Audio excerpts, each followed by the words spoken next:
हामी सबैको voice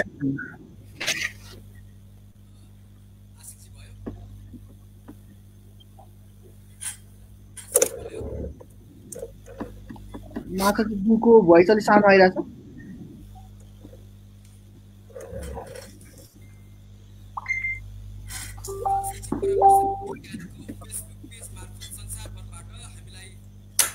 माताजीको voice थोरै सानो आइरहेछ। हो भोइस अलिकति सानो भइरहेछ। मेरो ठिक छ है आशिक? चन्द्र सर हजुर एकदम ठिक छ। चन्द्र सर ठिक छ। अहिले आइरहेछ? ठिक छ, अहिले ठिक छ। नेपाल शैक्षिक परामर्श संघ ई-क्यानको फेसबुक पेज मार्फत संसारभरबाट हामीलाई प्रत्यक्ष रूपमा हेरिरहनुभएका सम्पूर्ण शैक्षिक परामर्श क्षेत्रसँग सम्बन्धित सरकारवाला महानुभावहरूमा हार्दिक नमस्कार, अभिवादन एवं स्वागत व्यक्त गर्न चाहन्छु। म दीपक राज भुषाल, नेपाल शैक्षिक परामर्श संघ ई-क्यानको महासचिव र आजको यस कार्यक्रमको सहजकर्ता। नेपाल शैक्षिक परामर्श संघ ई-क्यान नेपालबाट उच्च शिक्षा हासिल गर्नको निमित्त शैक्षिक परामर्श प्रदान गरिरहेका शैक्षिक परामर्श व्यवसायीहरूको छाता सङ्घ हो। 471 सदस्य सङ्ख्या रहेको ई-क्यानले आवश्यकता अनुसार नेपाल सरकार, शिक्षा मन्त्रालय, परराष्ट्र मन्त्रालय, कूटनीतिक नियोग, नेपाली दूतावास, एनआरएनए र विदेश स्थित विभिन्न युनिभर्सिटी कलेजका प्रतिनिधिहरूसँग र अन्य सरकार निकायसँग समन्वय गर्दै आइरहेको छ भने शैक्षिक परामर्श क्षेत्रको पोलिसी एडभोकेसी गरिरहेको छ। यति बेला नोभेल कोरोना भाइरस कोभिड-19 को पेन्डामिकले विश्व आजित भएको अवस्था छ। विश्वका कतिपय देशहरूले यो संक्रमणको रोकथाममा उल्लेखनीय सफलता हासिल गरे तापनि नेपालमा भने यसको संक्रमण तीव्र रूपमा अगाडि बढिरहेको छ र हाल आएर अस्ट्रेलियाको भिक्टोरिया राज्यमा पुनः कोभिड-19 को संक्रमण वृद्धि हुन थालेको छ। नेपाल शैक्षिक परामर्श संघ ई-क्यान व्यवसायिकहरूको छाता सङ्घ भएको नाताले यस कठिन समयमा आफ्ना विद्यार्थी, अभिभावक, शैक्षिक परामर्शदाताहरू, कम्पनीको समस्या समाधानको निमित्त निरन्तर पहल कदमी गरिरहेको छ। यस्तै पहल कदमीको निरन्तरताको रूपमा आज हामी नेपालबाट उच्च शिक्षा हासिल गर्न जाने प्रमुख गन्तव्य राष्ट्र अस्ट्रेलियाको कोभिड-19बाट सिर्जित वर्तमान अवस्था कस्तो छ, थ्रेट्स र अपर्च्युनिटीहरू कस्ता छन् भन्ने विषयमा छलफल गर्नेछौँ। यसो त सोही विषयलाई लिएर आजभन्दा 1 महिना अगाडि जुन 5 मा honourable ambassador of Nepal to Australia his excellency Mahesh Raj दाहालज्यूसँग यस्तै कार्यक्रममा छलफल गरिसकेका छौँ। आज हामी यो 1 महिनाको दौरानमा भएका चेन्जेसहरूलाई विशेष प्राथमिकताको रूपमा लिनेछौँ। हाम्रो बिचमा 3 दशकभन्दा बढी अस्ट्रेलिया बसेर अस्ट्रेलियालाई नजिकबाट निहालिरहनुभएका 3 जना विशिष्ट अतिथिज्यूहरू हुनुहुन्छ। म उहाँहरूलाई कार्यक्रममा स्वागत गर्न चाहन्छु। सर्वप्रथम 20 वर्षभन्दा बढी हस्पिटालिटी र एजुकेसन सेक्टरमा आफ्नो सफल व्यवसायी छवि बनाउन सफल, भिक्टोरियाको अस्ट्रेलियन राजनीति र नेपाली कूटनीतिक क्षेत्रमा आफ्नो पहिचानलाई निकै प्रभावकारी बनाइसक्नुभएका गोर्खा इन्स्टिच्युट अफ टेक्नोलोजी आरजेआईटी अस्ट्रेलियाका सिइओ फाउन्डर डाइरेक्टर, अस्ट्रेलियाको आकाशमा नेपाली चन्द्रको रूपमा परिचित व्यक्तित्व, नेपाल सरकारका लागि भिक्टोरिया राज्य अस्ट्रेलियाका अवैधानिक महावाणिज्य दूत अनरी काउन्सिल जनरल मिस्टर चन्द्र योन्जनज्यूलाई म कार्यक्रममा स्वागत गर्दछु। स्वागत छ चन्द्र योन्जन सर। नमस्ते, थ्याङ्क यू। यसै गरी म अर्का अतिथिज्यूलाई स्वागत गर्न चाहन्छु। 30 वर्षभन्दा बढी एजुकेसन, प्रपर्टी र कन्स्ट्रक्सन क्षेत्रमा आफ्नो व्यावसायिक सफलता हासिल गरिसक्नुभएका अस्ट्रेलियामा अवस्थित क्राउन इन्स्टिच्युट अफ हायर एजुकेसनका सञ्चालक, सोसियल सर्भिसमा कन्ट्रिब्युसन गरे बापत लेट किङ वीरेन्द्र वीरविक्रम शाह मार्फत प्रेस्टिजियस अर्डर अफ गोर्खा दक्षिण बाहुबाट विभूषित विशिष्ट व्यक्तित्व, नेपाल सरकारका लागि न्यू साउथ वेल्स राज्य अस्ट्रेलियाका अवैधानिक महावाणिज्य दूत honorary council general mister Deepak Kumar खड्काज्यूलाई हार्दिक स्वागत गर्दछु। स्वागत छ Deepak sir. Thank you, nice to see you all. धन्यवाद। यसै गरी म अर्का अतिथिज्यूलाई हाम्रो कार्यक्रममा स्वागत गर्न चाहन्छु। आजभन्दा 25 वर्ष अगाडि विद्यार्थीको रूपमा अस्ट्रेलिया पुगी कर्पोरेट वर्ल्डमा आफूलाई स्थापित गराउन सफल, जीवनकालभर शिक्षा क्षेत्रमा समर्पित साउदर्न एकाडेमी ग्रुपका सिइओ 2005 मा एनआरएनए अस्ट्रेलियाका फाउन्डर प्रेसिडेन्ट र हाल आएर एनआरएनए आइसिसी का भाइस प्रेसिडेन्ट मिस्टर मन केसीज्यूलाई कार्यक्रममा स्वागत गर्दछु। स्वागत छ मन सर। थ्यांक यू हजुर, नमस्कार। यसै गरी हाम्रो कार्यक्रममा हाम्रो सामु नेपाल शैक्षिक परामर्श संघ ई-क्यानका केन्द्रीय उपाध्यक्ष एवं मिडिया डिपार्टमेन्ट हेड शेषराज भट्टराईजी हुनुहुन्छ। म उहाँलाई पनि कार्यक्रममा स्वागत गर्न चाहन्छु। यति बेला हामी ई-क्यानको फेसबुक पेजबाट लाइभ कार्यक्रममा छौँ, लाइभ यहाँहरूको बिचमा लाइभ छौँ र आजको यस कार्यक्रममा उपस्थित हाम्रा विशिष्ट अतिथिहरू, स्पिकरज्यूहरू र हामीलाई प्रत्यक्ष रूपमा हेरिरहनुभएका सम्पूर्ण विश्वभरबाट हेरिरहनुभएका सम्पूर्ण आम महानुभावहरू र सम्पूर्ण ई-क्यान मित्रहरूलाई आजको यस कार्यक्रममा स्वागत मन्तव्य राखिदिनु हुन म नेपाल शैक्षिक परामर्श संघ ई-क्यानको उपाध्यक्ष एवं media department head mister Sheshraj भट्टराईजीलाई हार्दिक अनुरोध गर्दछु। Thank you so much, General Secretary Deepak Raj Bhusal ji. Can you hear me? सुनिरहनु भएको छ? सुनेको छ। Okay. यस ई-क्यान फेसबुक लाइभ सेसनमा जोडिनु भएका ई-क्यान प्रेसिडेन्ट प्रकाश पाण्डेजी लगायत सम्पूर्ण कार्य समितिका पदाधिकारी मित्रहरू, अस्ट्रेलियाबाट यस कार्यक्रम भर्चुअल लाइभ सेसनमा जोडिनु भएका हाई प्रोफाइल डिग्निटरिजहरू, भिक्टोरिया राज्य अस्ट्रेलियाका अनररी कन्सुल जनरल श्री चन्द्र योन्जनजी, त्यसै गरी न्यू साउथ वेल्स अस्ट्रेलियाका अनररी कन्सुल जनरल श्री दीपक कुमार खड्काजी र एनआरएनए आइसिसी का भाइस प्रेसिडेन्ट मन केसीजी, तपाईहरू तीनजना हाम्रो आजको प्यानलिस्ट लगायत अनि यस कार्यक्रमलाई विभिन्न राष्ट्रहरूबाट संसारभरिबाट लाइभ सेसनमा जोडिनु भएका सम्पूर्ण महानुभावहरूलाई अन द बिहाफ अफ ई-क्यान म ई-क्यान भाइस प्रेसिडेन्ट शेषराज भट्टराई हार्दिक स्वागत गर्न चाहन्छु। अघि महासचिवजीले भने जस्तै education consultancy association of Nepal अर्थात् ई-क्यान इन्टरनेसनल एजुकेसन सेक्टरमा काम गर्ने नेपालको एउटा लार्जेस्ट अम्ब्रेला अर्गनाइजेसन हो, एसोसिएसन हो। ई-क्यानले नेपालको हकमा यहाँका स्टेक होल्डरहरू जो एउटा विद्यार्थी उसको एस्पिरेसन्स अब्रोड एजुकेसन्सको लागि हुन्छ त्योसँग जोडिएका सरोकारवालाहरू उहाँहरूसँग क्लोजली हामी काम गर्छौँ। त्यसै गरी रिक्रुटर कन्ट्री त्यहाँको चाहिँ विभिन्न निकायहरूसँग पनि हामी क्लोजली काम गरिरहेका छौँ।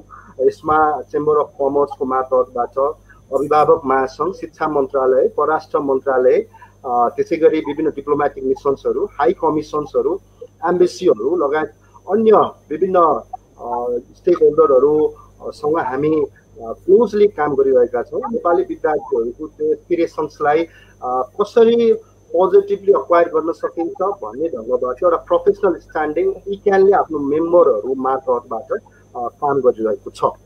तर स्थिति आज त्यति सहज छैन। अघि महासचिवज्यूले भने जस्तै यो कोरोना भाइरसको यो आउटब्रेक पछाडि विश्वमा एउटा काइन्ड अफ अनप्रेसिडेन्टेड जुन इभेन्ट भएको छ, यो खालको चाहिँ केओस सिचुएसन छ।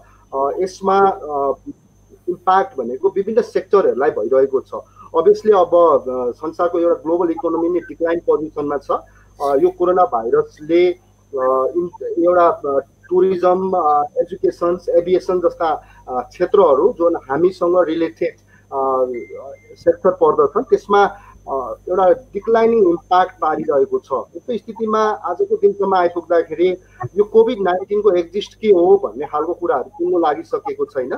तर एउटा डेभलप नेसन्सहरू चाहिँ काइन्ड अफ एउटा लुज फ्याक्टरबाट अब बिस्तारै त्यही पुरानो चाहिँ लयमा फर्किरहेको हो कि भन्ने खालको समाचारहरू देख्न पाइन्छ। त्यसमा अस्ट्रेलिया पनि एउटा राष्ट्र हो जो साँच्चीकै यो कोभिड-19लाई कसरी राम्रोसँग निराकरण गर्न सकिन्छ भन्ने एस्पेक्टबाट चाहिँ एउटा राम्रो उदाहरणको रूपमा लिन सकिन्छ। अस्ट्रेलिया नेपाली विद्यार्थीहरूको एउटा प्राइम डेस्टिनेसन, एजुकेसन डेस्टिनेसन हो भन्ने कुरामा दुई मत छैन।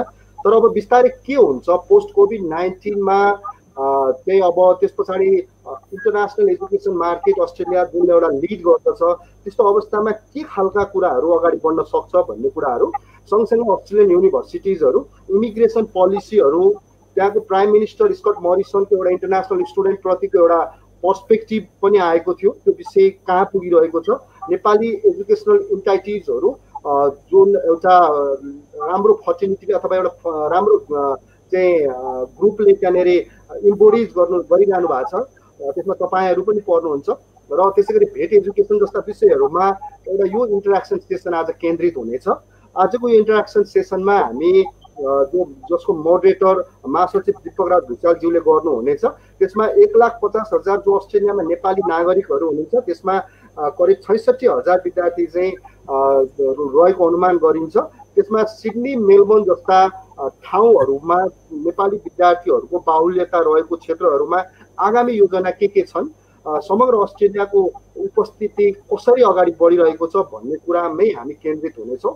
आज हामीसँग उपस्थित 3 जना जो हाइली एउटा प्रोफाउन्ड पर्सनालिटिजहरू हुनुहुन्छ अस्ट्रेलियाको नेपाली डायस्पोरामा।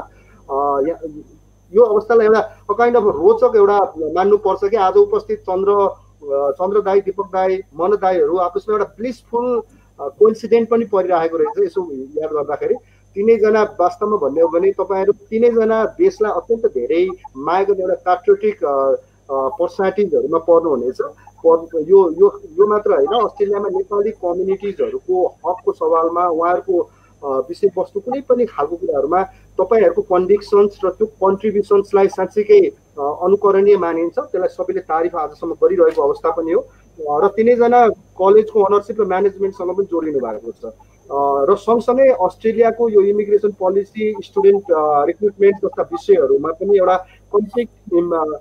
काइन्ड अफ इम्प्याक्ट पार्ने क्यापाबिलिटिज पनि राख्नु हुन्छ। तपाईँहरूले त्यो खालको पर्सनालिटिजहरूलाई आज इक्यानले यो लाइभ सेसनमा ल्याउनुको मुख्य कारण भनेकै नि यो पोस्ट कोभिड पछाडि अस्ट्रेलियामा what next for Nepalese students भन्ने नै हो। र पुनः एकपटक म आजको तीनैजना लब्ध प्रतिष्ठित व्यक्तित्वहरूलाई विशेष धन्यवाद दिन चाहन्छु। तपाईँहरू इक्यानको यो फेसबुक लाइभ सेसनमा जोडिनु भएको छ र इक्यान मेम्बर, अभिभावक, विद्यार्थीहरूलाई अस्ट्रेलियाको विषयमा जानकारी दिनुहुने अपेक्षा हामीले राखेका छौँ। र अन्त्यमा कार्यक्रममा आजको यो गेस्ट एरेन्जमेन्ट र टेक्निकल एरेन्जमेन्टका लागि इक्यान कार्य समिति सदस्य आशिक कार्की तपाईँको प्रोएक्टिभ इनिसिएसन सदैव इक्यानले पाइरहेको छ। तपाईँलाई विशेष धन्यवाद दिन चाहन्छु। महासचिव दीपकराज भुइँचाल जो यो कार्यक्रमको मोडरेसन्समा हुनुहुन्छ, उहाँलाई पनि म विशेष रूपमा धन्यवाद दिन चाहन्छु। र अन्तमा इक्यान सदैव आफ्ना मेम्बरहरूप्रति यस्तो कोभिड-19 को महामारी बिचमा समेत उभिनुपर्छ भन्ने खालको एउटा सदैव एउटा प्रोएक्टिभ इनिसिएसनमा यो पोस्ट कोभिड-19मा पनि इक्यानियनहरूको बिहाफमा राम्रोसँग र आगामी दिनमा इन्टरनेसनल एजुकेसनको मार्केटमा राम्रो अवसर आउँछ र त्यसलाई उभ्याउनु पनि पर्छ भन्ने खालको एउटा त्यो खालको कन्भिक्सन्स राख्नुहुने इक्यान सेन्ट्रल प्रेसिडेन्ट प्रकाश पाण्डेज्यूलाई पनि विशेष धन्यवाद दिन चाहन्छु। र सम्पूर्ण लाइभ सेसनमा जोडिनुहुने महानुभाव लगायत आजका प्रोफाउन्ड स्पिकर्स जो 3 जना हुनुहुन्छ उहाँहरूलाई पुनः एकपटक इक्यानको बिहाफबाट म यो सेसनमा स्वागत गर्दै बिदा हुन चाहन्छु। नमस्कार। Thank you so much vice president of ICAN mister Sheshraj भट्टराईज्यू।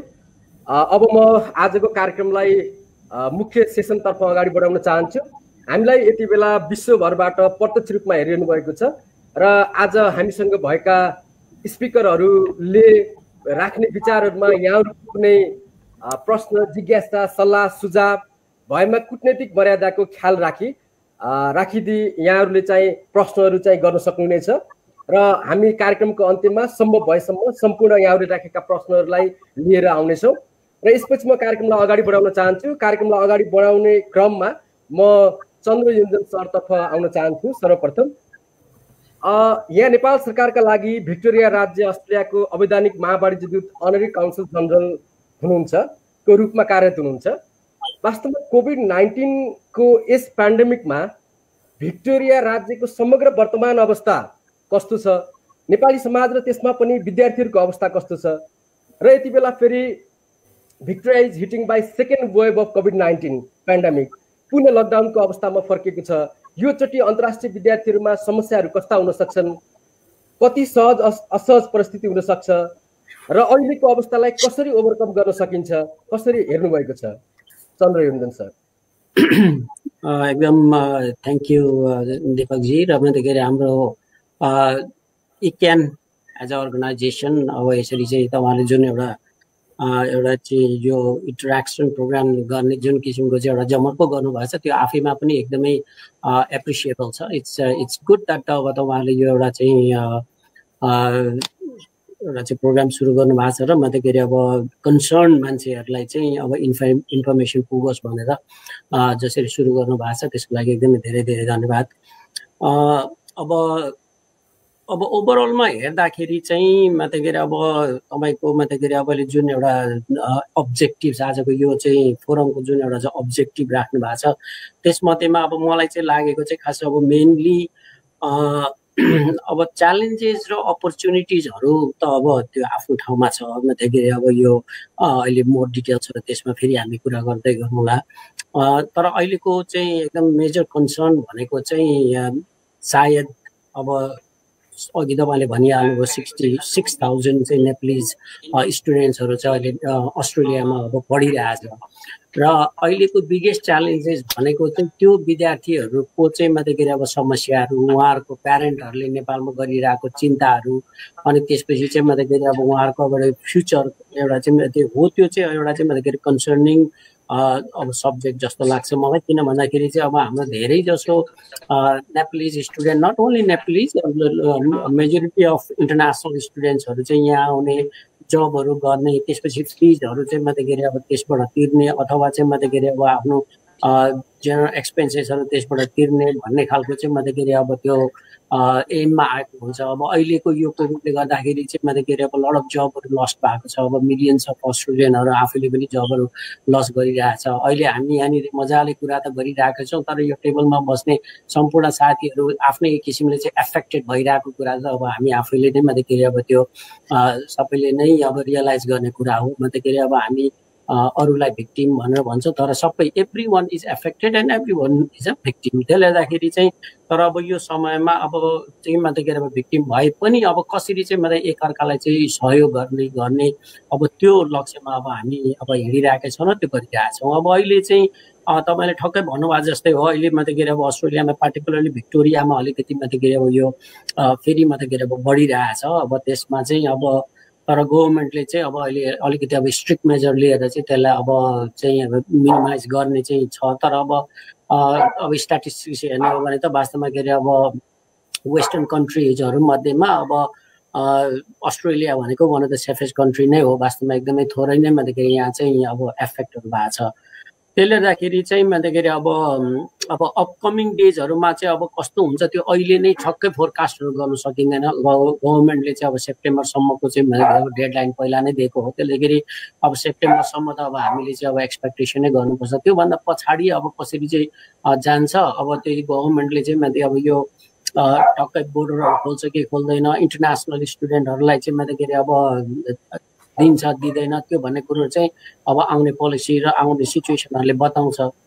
तर डेफिनेटली अब गभर्मेन्ट अब Australia is one of the अब यहाँको चाहिँ अब फाइनेन्स नै अब इन्टरनेसनल एजुकेसनले चाहिँ गर्ने भएको हुनाले र मध्यखेरि अब अहिले चाइनासँग पनि अलिकति अब तिक्तता बढिरहेको र मध्यखेरि अब यो विभिन्न कारणले गर्दाखेरि चाहिँ अब नेपालको मार्केट त मध्यखेरि डेफिनेटली पोजिटिभ नै हुन्छ जस्तो मध्यखेरि अब हामीलाई लाग्छ। तर अब अहिले चाहिँ अब यो अहिलेको सिचुएसन ठक्कै भन्नु सकिँदैन। मैले अब I have been talking to many अब यो धेरै यो डिफ्रेन्ट अब अर्गनाइजेसनहरूमा चाहिँ मध्यखेरि मैले कुरा नै गरिरहेको छु र मध्यखेरि अब यो हामीले पनि अब नेपाललाई चाहिँ मध्यखेरि अब अलिकति खुल्ला छोड्दै हुन्थ्यो भन्ने खालको अब पुसहरू हामीले गरिराखेका छौँ। तर मध्यखेरि अब यो it's all depend on government decision. त्यसले अब हेर्दैछौँ मध्यखेरि अब अस्ति पनि हामीले फ्यु विक्स अगाडि पनि अब यो टाइपको हाम्रो मिटिङहरू गरेका थियौँ। त्यसमा चाहिँ मध्यखेरि अब नेपालबाट चाहिँ अब इक्यानदेखि लिएर अरू अर्गनाइजेसनको साथीहरू पनि त्यसमा चाहिँ पार्टिसिपेसन हुनुभएको थियो। अनि त्यति बेला पनि हामीले धेरै इन्फर्मेसनहरू चाहिँ एक्सचेन्ज गऱ्यौँ।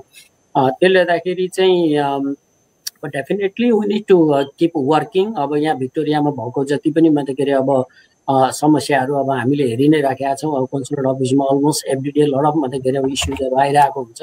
त्यसमध्येमा चाहिँ लड अफ मान्छेहरू घर जाने चाहिँ आतुर भएकोहरू पनि मध्यखेरि अब थियो र अस्तिको एउटा फ्लाइट हामीले अर्गनाइज गरेर थुप्रै मान्छेहरूमा हामीले पठायौँ पनि। र अब त्यो अहिले चाहिँ मध्यखेरि हामीले अब यो सेकेन्ड चरण अब चाहिँ फ्युचरमा कसरी चाहिँ मध्यखेरि अब त्यो खालको त्यसलाई पनि हेर्ने भन्ने कुरो पनि हामीले गरिराखेका छौँ। र मध्यखेरि हामीले चाहिँ अब यो सर्ट टर्म र लङ टर्म स्ट्राटेजी अब हामीलाई थाहा थियो यो सुरुमा जति बेला सुरु भयो। हजुर मैले अलिकति रोकेँ, अरू विषयमा हामी फेरि छलफल गर्छौँ। अहिलेलाई चाहिँ वास्तवमा भिक्टोरिया राज्यमा अहिले जुन सेकेन्ड टाइम कोभिड-19ले हिट गरेको छ त्यसले चाहिँ कस्तो खालको प्रभाव पारेको छ एउटा, र त्यहाँ चाहिँ भिक्टोरिया राज्यभित्र चाहिँ नेपाली समुदाय र त्यसमा पनि नेपाली विद्यार्थीहरूको समस्या कस्ता खालका छन् र यहाँहरूले चाहिँ कसरी चाहिँ त्यसलाई सहयोग गरिरहनु छ भन्ने विषयलाई अलि बढी केन्द्रित भइदिनु न। ल ठिक छ। अहिले अब यो एफेक्ट अब यो 2-3 भयो एकदमै मतलब 2-3 दिन भयो अलिकति अब हेभी एफेक्ट भइरहेछ। अहिले गभर्मेन्टले चाहिँ मतलब इमिडिएटली अब एक्सनहरू लिइरहेछ, तर हाम्रो अहिलेसम्म हाम्रो नेपालीजहरू चाहिँ त्यो त्यसमा परेको चाहिँ गरेका छैन। तर जहाँ जहाँ एफेक्टेड एरिया छ त्यो जुन चाहिँ अहिले पोस्ट कोडको आधारमा चाहिँ छुट्याएको छ, अब त्यो पोस्ट कार्डको आधारमा चाहिँ जुन पोस्ट कोडहरू त्यहाँनिर मेन्सन गरिएको छ, कतिपयमा चाहिँ हाम्रो नेपालीहरूको चाहिँ एकदम बाक्लो एउटा चाहिँ उपस्थिति नै छ त्यहाँनिर। त्यसले गर्दाखेरि चाहिँ अब अहिले हामीले मोनिटर गरिराखेका छौँ। अब कतिजना नेपालीहरू पर्छ त्यसमा अब अहिलेसम्म त्यस्तो खालको आएको छैन, तर चाहिँ गभर्मेन्टले चाहिँ स्ट्रिक्टली अब अहिले मोनिटर गरिरहेछ र मतलब अब हामीले आशा गरेका छौँ त्यसले अब छिटै नै त्यो ओभरकम हुन्छ भन्ने हामीले आशा गरेका छौँ। अनि अब अरू त विद्यार्थीहरूको समस्याहरू भन्ने कुरो त भन्दाखेरि अब त्यही अब अघि मैले भन्दै थिएँ नि, मतलब अब विद्यार्थीहरूको समस्याहरू आइरहेको छ। अब त्यसलाई चाहिँ अब एज इट कम्स हामीले चाहिँ त्यसलाई अब सोल्युसन गर्दै जानुपर्छ। तर कसैको त्यस्तो खालको चाहिँ मतलब अहिले तपाईँको अहिले दर्शकहरू अब कसैले चाहिँ मतलब उहाँहरूको त्यस्तो कन्सर्नहरू छ, उहाँहरूले कसैले त्यस्तो छ भने हामीलाई भन्नुभयो हुन्छ, we are more than too happy to have a look that part. मैले अलिकति यहाँलाई एड अन गर्न चाहेँ। अहिले यो इन्टरनेसनल एजुकेसनमा यो जुन कोभिड-19 सेकेन्ड टाइम हिट गरेको छ भिक्टोरियामा र अस्ट्रेलियामा पनि थप त्यसको प्रभाव परिरहेको छ, यसले चाहिँ अलिकति इन्टरनेसनल एजुकेसनमा कस्तो खालको प्रभाव पार्ने सम्भावना यहाँले देख्नुहुन्छ र अब आगामी दिनमा यसका असरहरू कस्ता हुन सक्छन्? अब त्यो अघि मैले भनेको नै जस्तो एक्चुअली मतलब अब त्यो अब गभर्मेन्टले चाहिँ अब एक किसिमको अब टाइमलाइन त्यो पहिला नै मतलब अब त्यो फोरकास्ट गरेर नै त्यो टाइमलाइन दिएको। अब गभर्मेन्ट अब त्यही टाइमलाइनमा नै मतलब हिँडिरहेछ। अब अहिले चाहिँ मतलब अब मार्चदेखि सुरु भएको, अब अहिले 3 महिना भइसक्यो। 3 महिनामा चाहिँ मतलब अब एक्सपेक्टेसन्स अनुसारले अब मिटिङ भइरहेको थियो, तर यहाँनिर अब ठक्कै यो भिक्टोरियाले चाहिँ अहिले फेरि मतलब यो फेरि आउँदाखेरि चाहिँ अब अलिकति मतलब अब यो डिफ्रेन्ट भएको छ। तर चाहिँ मतलब अब जुन अब गभर्मेन्टको एउटा चाहिँ टार्गेट छ त्यो टार्गेट अनुसारले नै मतलब भइरहेछ। अब सेप्टेम्बरसम्ममा चाहिँ धेरै चाहिँ मतलब मिलिसक्छ कि भन्ने चाहिँ मतलब एक्सपेक्टेसन छ वास्तवमा। हुन्छ चन्द्रयोजनजी, म यहाँको बिचमा फेरि आउनेछु। यसपछि म दीपक कुमार खड्का सरतर्फ जान चाहन्छु। यहाँ नेपाल सरकारका लागि न्यू साउथ वेल्स राज्य अस्ट्रेलियाको महावाणिज्य दूत हुनुहुन्छ। न्यू साउथ वेल्स राज्यको राजधानी सिडनीमा पर्छ। अन्तर्राष्ट्रिय विद्यार्थी र त्यसमा पनि नेपाली विद्यार्थीहरूको प्रमुख रोजाइ सिडनी हुने गरेको छ। कोभिड-19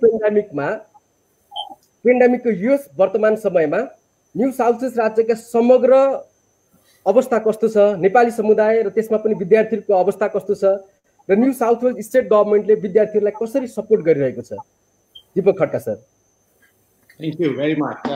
एउटा कुरा त सर्वप्रथम म साथीहरू सबैलाई धेरै धन्यवाद दिन चाहन्छु र ई क्याम्पको साथीहरूले आज जुन किसिमको इन्ट्रेक्सन इन्फर्मेटिभ सेसनको लागि कल गर्नुभयो त्यसको लागि म I really like to thank you very much all the concern all the involve र जो साथीहरू फेसबुकमा लाइभ हेरिराख्नु भएको छ उहाँहरूलाई पनि म धेरै धन्यवाद दिन चाहन्छु र I like to suggest stay safe, keep social distancing, maintain social distancing. It is very important. हामी सबैजनाको सहभागिता आफू इन्डिभिजुअललाई मात्रै नभएर एउटा समग्र समूहलाई नै असर पार्ने हुनाले त्यसको लागि हामी सबैजनाले हामी आफू पनि सुरक्षित बसौँ र सबैजनालाई सुरक्षित बस्नमा मद्दत गर्छौँ।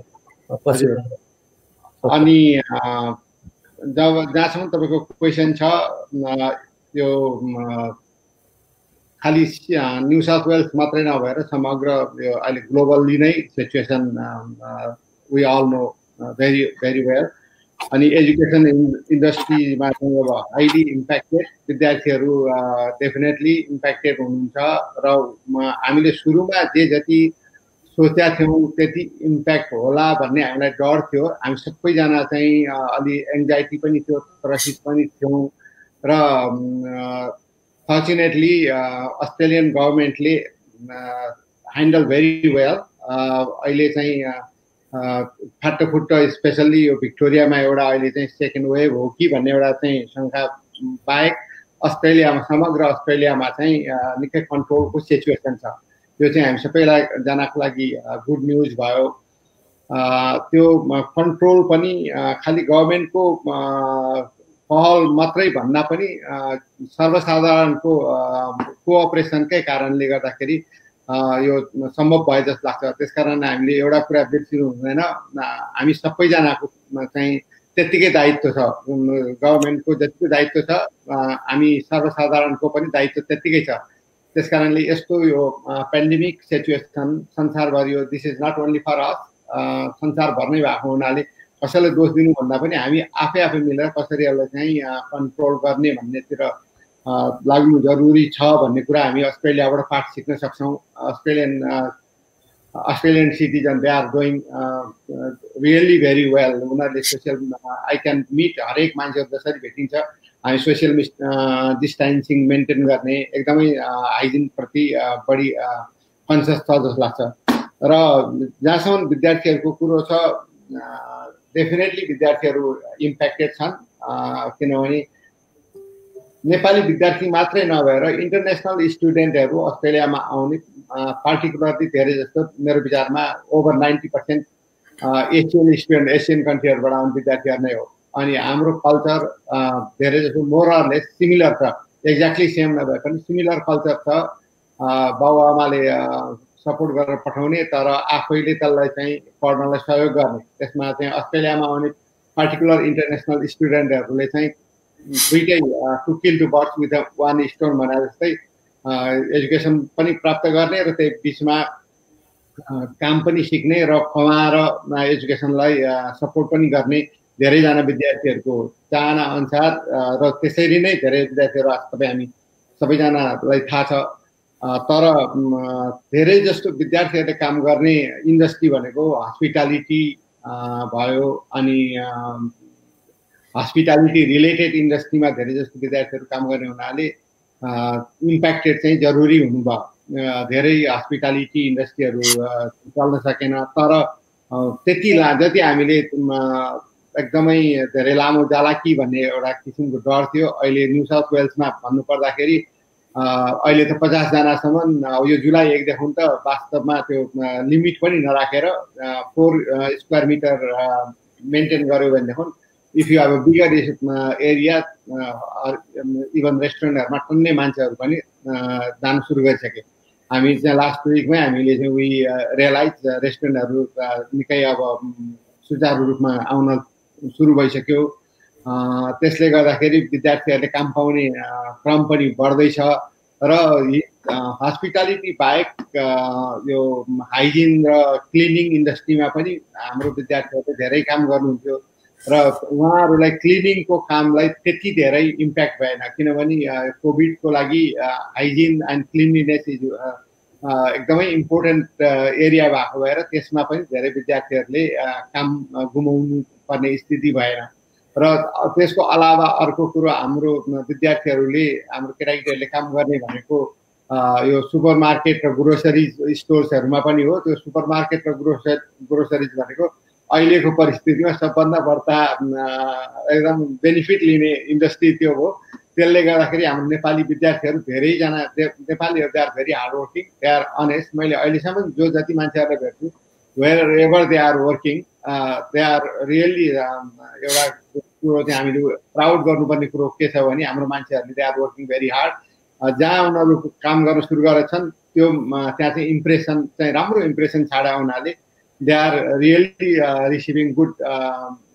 अहिलेसम्म पनि त्यति त्यो हामीले जति अनुमान गरेको त्यो समस्या होला भनेर अनुमान गरेका थियौँ त्यो लेभलको समस्या मेरो विचारमा नभए जस्तो लाग्छ। किनभने म लास्ट विकमा एनआरएनएले यो रिलिफ प्याकेज डिस्ट्रिब्युसन गर्नलाई मलाई बोलाउनु भएको थियो, त्यसमा म गएको थिएँ। त्यसमा चाहिँ हाम्रो यहाँको स्टेट कोअर्डिनेटरले पुरा गाडीभरि चाहिँ सामान प्याक लिएर आउनु भएको थियो, तर लिन आउने मान्छेहरू को सङ्ख्या एकदमै कम्ती थियो। त्यसको मतलब वी आर ओभरकमिङ दिस सिचुएसन भन्ने मलाई जहाँसम्म लाग्छ। र अनि फेरि अब राज्यले पनि न्यू साउथ वेल्स राज्य अघि हाम्रो सरोजीले भन्नुभएको थियो यहाँ प्रधानमन्त्रीको स्टेटमेन्टले अलिकति इम्प्याक्ट भयो भनेर। तर त्यो चाहिँ खालि that was really misunderstanding message जस्तो लाग्छ मलाई। एउटा अभिभावकलाई केटाकेटीहरूलाई भने जस्तै किसिमले तिमीहरूले चाहिँ उनीहरूको अन्डरस्ट्यान्डिङमा यहाँको स्टेटको यहाँको गभर्मेन्टको अन्डरस्ट्यान्डिङमा के छ भने 1 वर्ष चाहिँ हरेक विद्यार्थीहरूले चाहिँ आफ्नो कभर गर्नको लागि फन्डिङ लिएर आएको हुन्छ। त्यस कारण ती विद्यार्थीहरूलाई प्रब्लम हुँदैन। तर जो मान्छे काम पाएको छैन, ती विद्यार्थीहरू काम गरिरहेछन्, उनीहरूले सुपर एनुएसन लगायतका कुराहरू चाहिँ फेसिलिटी दियो र जो मान्छेहरूलाई चाहिँ फन्डिङको साँच्चीकै समस्या छ भन्ने हुन् यहाँ बसिराख्नुभन्दा घर गए पनि हुन्छ भनेर भन्ने किसिमको एउटा मेसेज हो। त्यसलाई अलिकति मेरो विचारमा त्यो बुझ्नमा हामीले अलिकति फरक तरिकाले बुझ्यौँ जस्तो लाग्छ। त्यसपछि अलिकति के भने अब अलिकति फरक हिसाबले बुझेका थियौँ। तर त्यसको अलावा पनि अहिले न्यू साउथ वेल्सले भर्खरै पनि $20 मिलियन चाहिँ इन्टरनेसनल स्टुडेन्टको जो डायर सिचुएसनमा छ, जसले चाहिँ एकोमोडेसनलाई पैसा तिर्न सक्दैन, उनीहरूलाई 3 महिनादेखि 6 महिनासम्मको चाहिँ एकोमोडेसन पनि कभर गरिदिने भनेर एकदमै सजिलो, त्यति ठुलो धेरै हार्ड एन्ड फास्ट पनि नराखेर, यसको मतलब सबै धेरै जसो मान्छेहरू मेजोरिटीहरूले पाओस् भन्ने हिसाबले $20 मिलियन फन्डिङ पनि रिलिज गरिरहेको छ। त्यसको अलावा हरेक युनिभर्सिटी प्रोभाइडरहरू हामी सबैजना एजुकेसन प्रोभाइडरहरूले पनि आफ्नो आफ्नो ठाउँबाट सक्ने जे जति सकिन्छ सबैजनाले चाहिँ they are very aware of the situation, सबैले हेल्प गरिरहेको परिस्थितिमा डेफिनेटली राम्रो छ। तर अब त्यसमा केही डेफिनेटली बढी एफेक्टेड विद्यार्थीहरू पनि हुनुहुन्छ। त्यो एक्सेप्सनल बाहेक मेजोरिटीको कुरा गरेँ मैले। अब कति एक्सेप्सन त कतिवटा छ, कतिजनाको विभिन्न यो यसले पार्ने इम्प्याक्ट विद्यार्थीहरूलाई मात्रै नभएर इन्डस्ट्रीले पनि त्यत्तिकै ठुलो इम्प्याक्ट छ। अनि हामी एडल्टहरूलाई पनि एङ्जाइटीहरू छ होइन, मेन्टल हेल्थको इस्युजदेखि लिएर there are so many things related इस्युजहरू त आफ्नो ठाउँमा छँदैछ। तर पनि ओभरअल भन्नुपर्दाखेरि I would say New South Wales is going really good. विद्यार्थीहरूले राम्रै गरिराख्नु भएको जस्तो लाग्छ। म यहाँ कन्सुलेटमा आउनुहुन्छ, धेरै विद्यार्थीहरू आउनुहुन्छ, उहाँहरूसँग म धेरै जस्तो म पर्सनल्ली कुरा गर्छु। अनि दे सिम्स क्वाइट ह्याप्पी, काम पाइरहेछ, अहिलेसम्म काम लुज गरिरहेको छैन भन्ने किसिमको कुरा सुन्दाखेरि आई फिल रियली गुड। हजुर म फेरि यहाँसँग आउनेछु। अब म मनकेसीज्यूतर्फ जान चाहन्छु। यहाँ एनआरएनए आइसिसीको भाइस प्रेसिडेन्ट हुनुहुन्छ। डे टु डे लाइफ अहिले अस्ट्रेलियामा बिताइरहनु भएको छ। नेपालबाट पछिल्लो समयमा इङ्ग्लिस स्पिकिङ कन्ट्रीमा सबभन्दा धेरै अस्ट्रेलिया नै नेपाली विद्यार्थीहरू गएका छन्। यस कोभिड-19 पेन्डेमिकको वर्तमान परिवेशमा वास्तवमा समग्र अस्ट्रेलियाको अवस्था के छ? खास गरेर अघि हामी भिक्टोरियाको न्यू साउथ वेल्सको बढी चर्चा गऱ्यौँ र समग्र अरू स्टेटको र समग्र अस्ट्रेलियाको अवस्था कस्तो छ, त्यसमा नेपाली समुदायको अवस्था कस्तो छ, विद्यार्थीहरूको अवस्था कस्तो छ र यसमा पनि समग्र आइसिसीले कसरी काम गरिरहेको छ र यहाँहरूको आइसिसी र नेसनल कमिटीको चाहिँ समन्वय कसरी भइरहेको छ? मनकेसीज्यू। एब्सोल्युटली, थ्याङ्क यू दिपकजी। ओभरअल पहिलो पार्टको यहाँले उठाउनु भएको जिज्ञासा भन्नुपर्दाखेरि अस्ट्रेलियाले जुन WHO ले वर्ल्ड हेल्थ अर्गनाइजेसनले पेन्डेमिक भनेर यसलाई यो भाइरसको समस्यालाई एनाउन्स 13 मार्चमा गर्यो। त्योभन्दा अगाडि लगभग 3 हप्ता अगाडि नै अस्ट्रेलियाले यहाँको प्राइम मिनिस्टरले लिड गरेको गभर्मेन्टले भनौँ चाइनाको त्यो वुहानबाट देखिएको समस्यालाई त्यसलाई चाहिँ एनालाइज गरेर अब यो पेन्डेमिकको रूप लिनेवाला छ, ग्लोबल पेन्डेमिकको भनेर यिनीहरूले पहिल्यै तयारी गरिसकेको स्थिति हो, प्रोएक्टिभ भएर। अनि त्यो गर्दै जाने क्रममा चाहिँ सरकार, यहाँको वाइडर कम्युनिटी र त्यसको पार्ट हामी नेपाली कम्युनिटी ओभरअल पनि अलि बढी चिन्तित थियौँ। यसले चाहिँ एकदमै ठुलो विकराल रूप नै लिन्छ भन्नेमा। अवश्य पनि लियो, संसारका विभिन्न ठाउँमा लिएको छ, स्टिल छ। तर अस्ट्रेलियाले चाहिँ एउटा राम्रो गर्न मिल्ने जति प्रिपेरेसनमा चाहिँ केही तुक छाडेन भन्नुपर्छ। हामीले चाहिँ अहिलेको प्राइम मिनिस्टरको एप्रुभल रेट हुन्छ यहाँ पोलले पब्लिक पोलले डिसाइड गर्छ पपुलारिटीदेखि लिएर तिनीहरूले गरेका कुराहरूलाई इन्डोर्स पब्लिकले गरेका छन् छैनन् भन्नेमा सायद historically one of the highest approval rate अहिलेको त्यो लिडरसिपले गरेको उसमा त्यो अर्थमा चाहिँ यहाँका सबै जनता कम्युनिटी सबै चाहिँ फर्चुनेट भन्नुपर्छ जे गर्नु पर्थ्यो प्रिकसनहरू लिने प्रिपरेसनहरू गर्ने प्राइम मिनिस्टर डेली चाहिँ आफै आएर चाहिँ पब्लिकली चाहिँ देखिएर जनताहरूलाई एस्युरेन्स दिने अनि आफ्नो टिममा चाहिँ जस्तो उनीहरूले चाहिँ एउटा पोलिटिकल म्यानेजमेन्ट लेभलका कुराहरू प्रेजेन्ट गर्ने र जुन हेल्थ टिमहरूले हेल्थ रिलेटेड एक्सपर्टिजका कुराहरू गर्ने त्यसले गर्दा एउटा एस्युरेन्स अनि इकोनोमिक मेजर्सहरूलाई जस्तो अब बिजनेस सेक्टर चाहिँ जुन चाहिँ स्मल टु मिडियम बिजनेसेसहरूदेखि लिएर तिनीहरूलाई कलाप्स हुन नदिनको लागि गर्ने सम्पूर्ण मेजरहरू चाहिँ सिरिजमा वान आफ्टर दि अदर यिनीहरूले चाहिँ ल्याउँदै गए त्यसै गरी चाहिँ जब किपर भन्ने प्रोग्राम यहाँका चाहिँ पिआर सिटिजनहरूको हकमा अनि त्यसले गर्दाखेरि इम्प्लोयरहरूले उनीहरूलाई चाहिँ टर्मिनेट गर्नुभन्दा पनि we will subsidize you keep them in your contact भन्ने टाइपको भयो त्यसले गर्दा ओभरअल किनभने एक चिजको सम्बन्ध अर्को चिजसित हुने हुनाले यो कसरी जोडिया छ भने आखिर हाम्रा विद्यार्थीको यो बिग मासलाई इम्प्लोय गर्ने पनि यहीकै बिजनेस कम्युनिटी नै हो उनीहरू आफैमा कलाप्स भयो भने त बियोन्ड कन्ट्रोलको चाहिँ सिचुएसन क्याओटिक सिचुएसन क्रिएट हुन्थ्यो त्यसलाई चाहिँ वेल म्यानेज गरेको हुनाले र हाम्रो नेपाली कम्युनिटी जुन को डायस्पोराको सबैभन्दा पिक बढी एनआरआई नै हो ग्लोबल्ली यहाँले भन्नुभयो जस्तै त्यसले पनि अस्ट्रेलियाको हकमा भन्नुपर्दा एनआरआई अस्ट्रेलियाले पनि लिड रोल खेल्यो यसले चाहिँ सम्पूर्ण वाइडर कम्युनिटी नेपाली कम्युनिटीहरू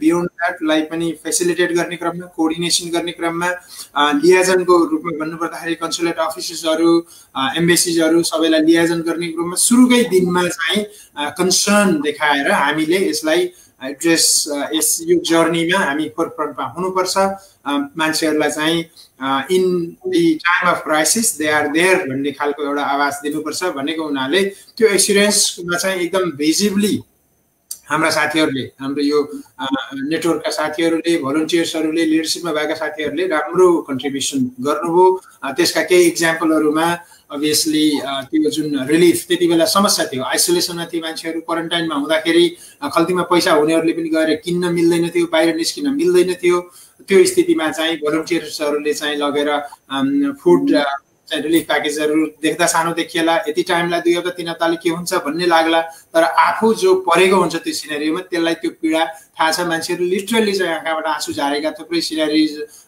सिनहरू चाहिँ साथीहरूले चाहिँ सेयर गर्नुहुन्थ्यो त्यो खालका इभन पाकेको खाना चाहिँ लगेर साँझ चाहिँ विद्यार्थीहरूको ग्रुपलाई चाहिँ हाम्रा भलन्टियर साथीहरूले दिँदाखेरि उनीहरूले हाम्रै अगाडि साँझ एकै छाकमा नखाएर भोलि बिहानको लागि चाहिन्छ भनेर त्यो आधा छाक साँझ खाए आधा भोलि बिहानलाई राखे भन्ने खालको त्यस्ता टची फिली स्टोरीहरू पनि यो जर्नीमा चाहिँ साथीहरूले एक्सप्रेस गर्नुभयो तर एउटा बिगेस्ट मेसेजको रूपमा एउटा होप सलिड होप एउटा एस्युरेन्स पर्दाखेरि मैले कन्ट्याक्ट गर्न ठाउँ छ भन्ने रूपमा चाहिँ त्यसलाई चाहिँ सलिड एन्ड बोल्ड रूपमा डिसेमिनेट गर्नुभयो अर्को एउटा हेल्पलाइन जस्तो यहाँ एमडा भन्ने छ अस्ट्रेलियन मेडिकल डेन्टिस्ट एसोसिएसन साथीहरू हेल्थ प्रोफेसनलका प्रोफेसनबाट भएका साथीहरूको एउटा अर्गनाइजेसन त्यससित चाहिँ लियाजनमा रहेर हेल्पलाइनहरू क्रिएट गर्नुभयो अहिले एनआरआई अस्ट्रेलियाले लिड गरेर त्यो गरिरहेछ जसुकैले पनि समस्या पर्दा गर्दा फोन चाहिँ गर्दाखेरि त्यो फोनमा विदिन चाहिँ सर्टेन टाइमभित्रमा चाहिँ रेस्पोन्स गर्नुहुन्छ र यो समस्यामा गर्न सकिने मध्येका चिजहरूमा चाहिँ एउटा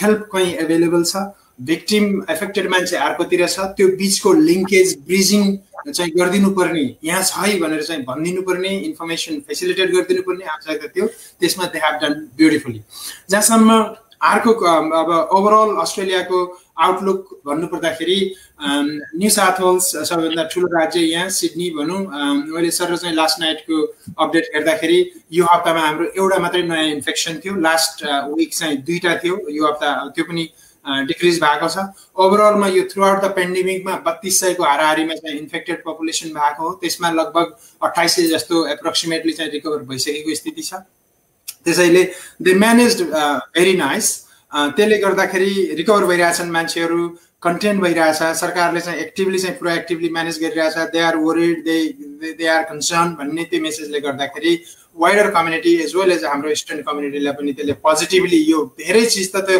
साइकोलोजीसितै जोडिएको हुन्छ यो यस्ता खाले सिनेरियोहरूमा छ अन्य स्टेटमा पनि अब एडिलेड साउथ अस्ट्रेलिया भयो, टास्मानिया, क्यानबेराहरू, पर्थ, ब्रिस्बेन सबैतिर वेल कन्टेन्ड स्थितिमा छ। भिक्टोरियामा पनि भएकै हो, राम्ररी म्यानेजमेन्टमा कहीँ कमी त्यहाँ पनि सरकारी निकाय सम्पूर्णबाट चाहिँ कमी चाहिँ भएको हामीले महसुस गरेका छैनौँ, देखेका छैनौँ। यिनीहरूले स्टेट जुन सङ्घीय र प्रदेशहरूले राम्ररी ब्युटिफुल्ली काम गरे हो थ्रु आउट द पेन्डेमिकमा।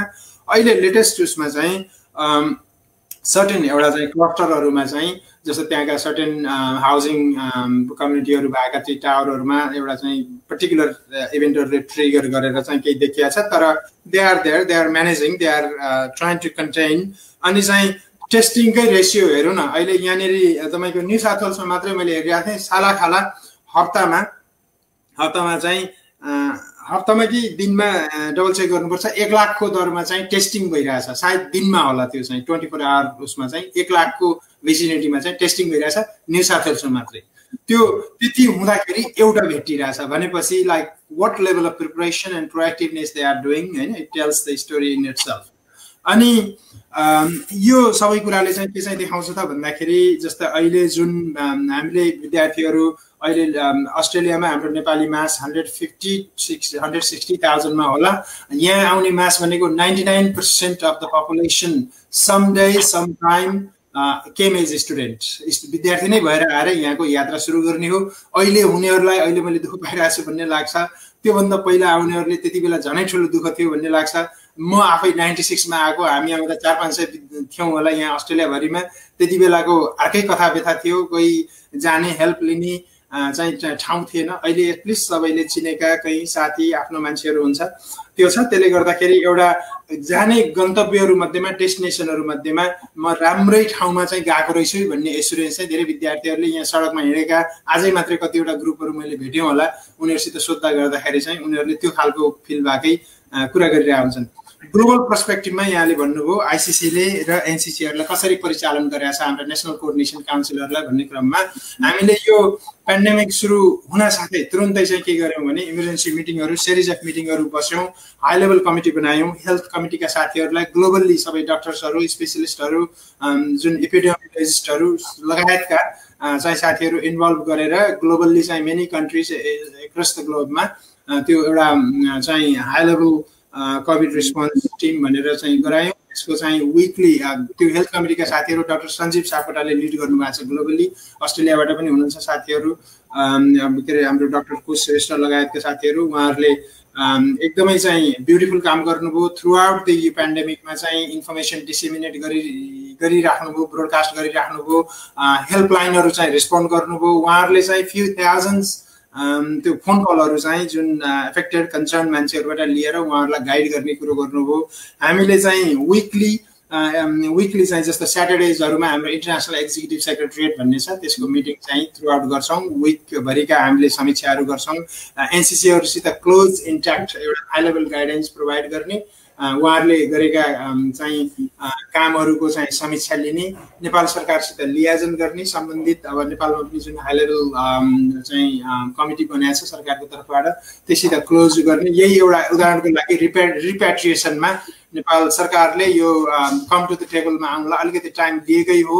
हाम्रा साथीहरू, हाम्रा विभिन्न एनसिसीहरूले ग्राउन्ड रियालिटीहरू समस्या पर्दाखेरि पहिलो ठोकिने ठाउँ भनेको एनआरएनएका हाम्रा संरचनाहरू थिए। ती समस्याहरूलाई चाहिँ दैनिक रूपमा चाहिँ उतातिर हामीले प्रेजेन्ट गर्दा जस्तै कतिसम्म चाहिँ कारुणिक कथाहरू थियो भने कुवेतमा एमनेस्टी पाएका, जेलमा भइरहेका, जेलमा जान रेडी परेका मान्छेहरूले एमनेस्टी पाएर यो विन्डोमा जान्छौँ भने टिकट हामीले तिर्दिन्छौँ, प्लेनमा हामी चढाइदिन्छौँ भन्नेहरू पनि नेपाल जान नपाएको स्थितिमा त्यो थियो। त्यस्तो कुरोहरू हाम्रा एनसिसीका साथीहरूले आइसिसीले दिएको लिडरसिप र लियाजनमा चाहिँ गर्दाखेरि सरकारले पनि त्यसलाई सुन्यो र अहिले चाहिँ लगभग 13-14,000को सङ्ख्यामा चाहिँ नेपालमा रिप्याट्रिएट भइसकेको स्थिति छ। नेपालबाटै भन्दाखेरि पनि हाम्रो दूतावास, कन्सुलेट, एनआरएनए कम्युनिटिजहरूले गरेर अब के अरे 2वटा जति उडिसकेर अब अर्को उसको चाहिँ प्रिपेयर हुँदैछ। त्यसैले ओभरअलमा एउटा लिड रोल, डायस्पोराको लिड रोल जुन खेल्नुपर्ने हो एनआरएनएले खेलिरहेको छ।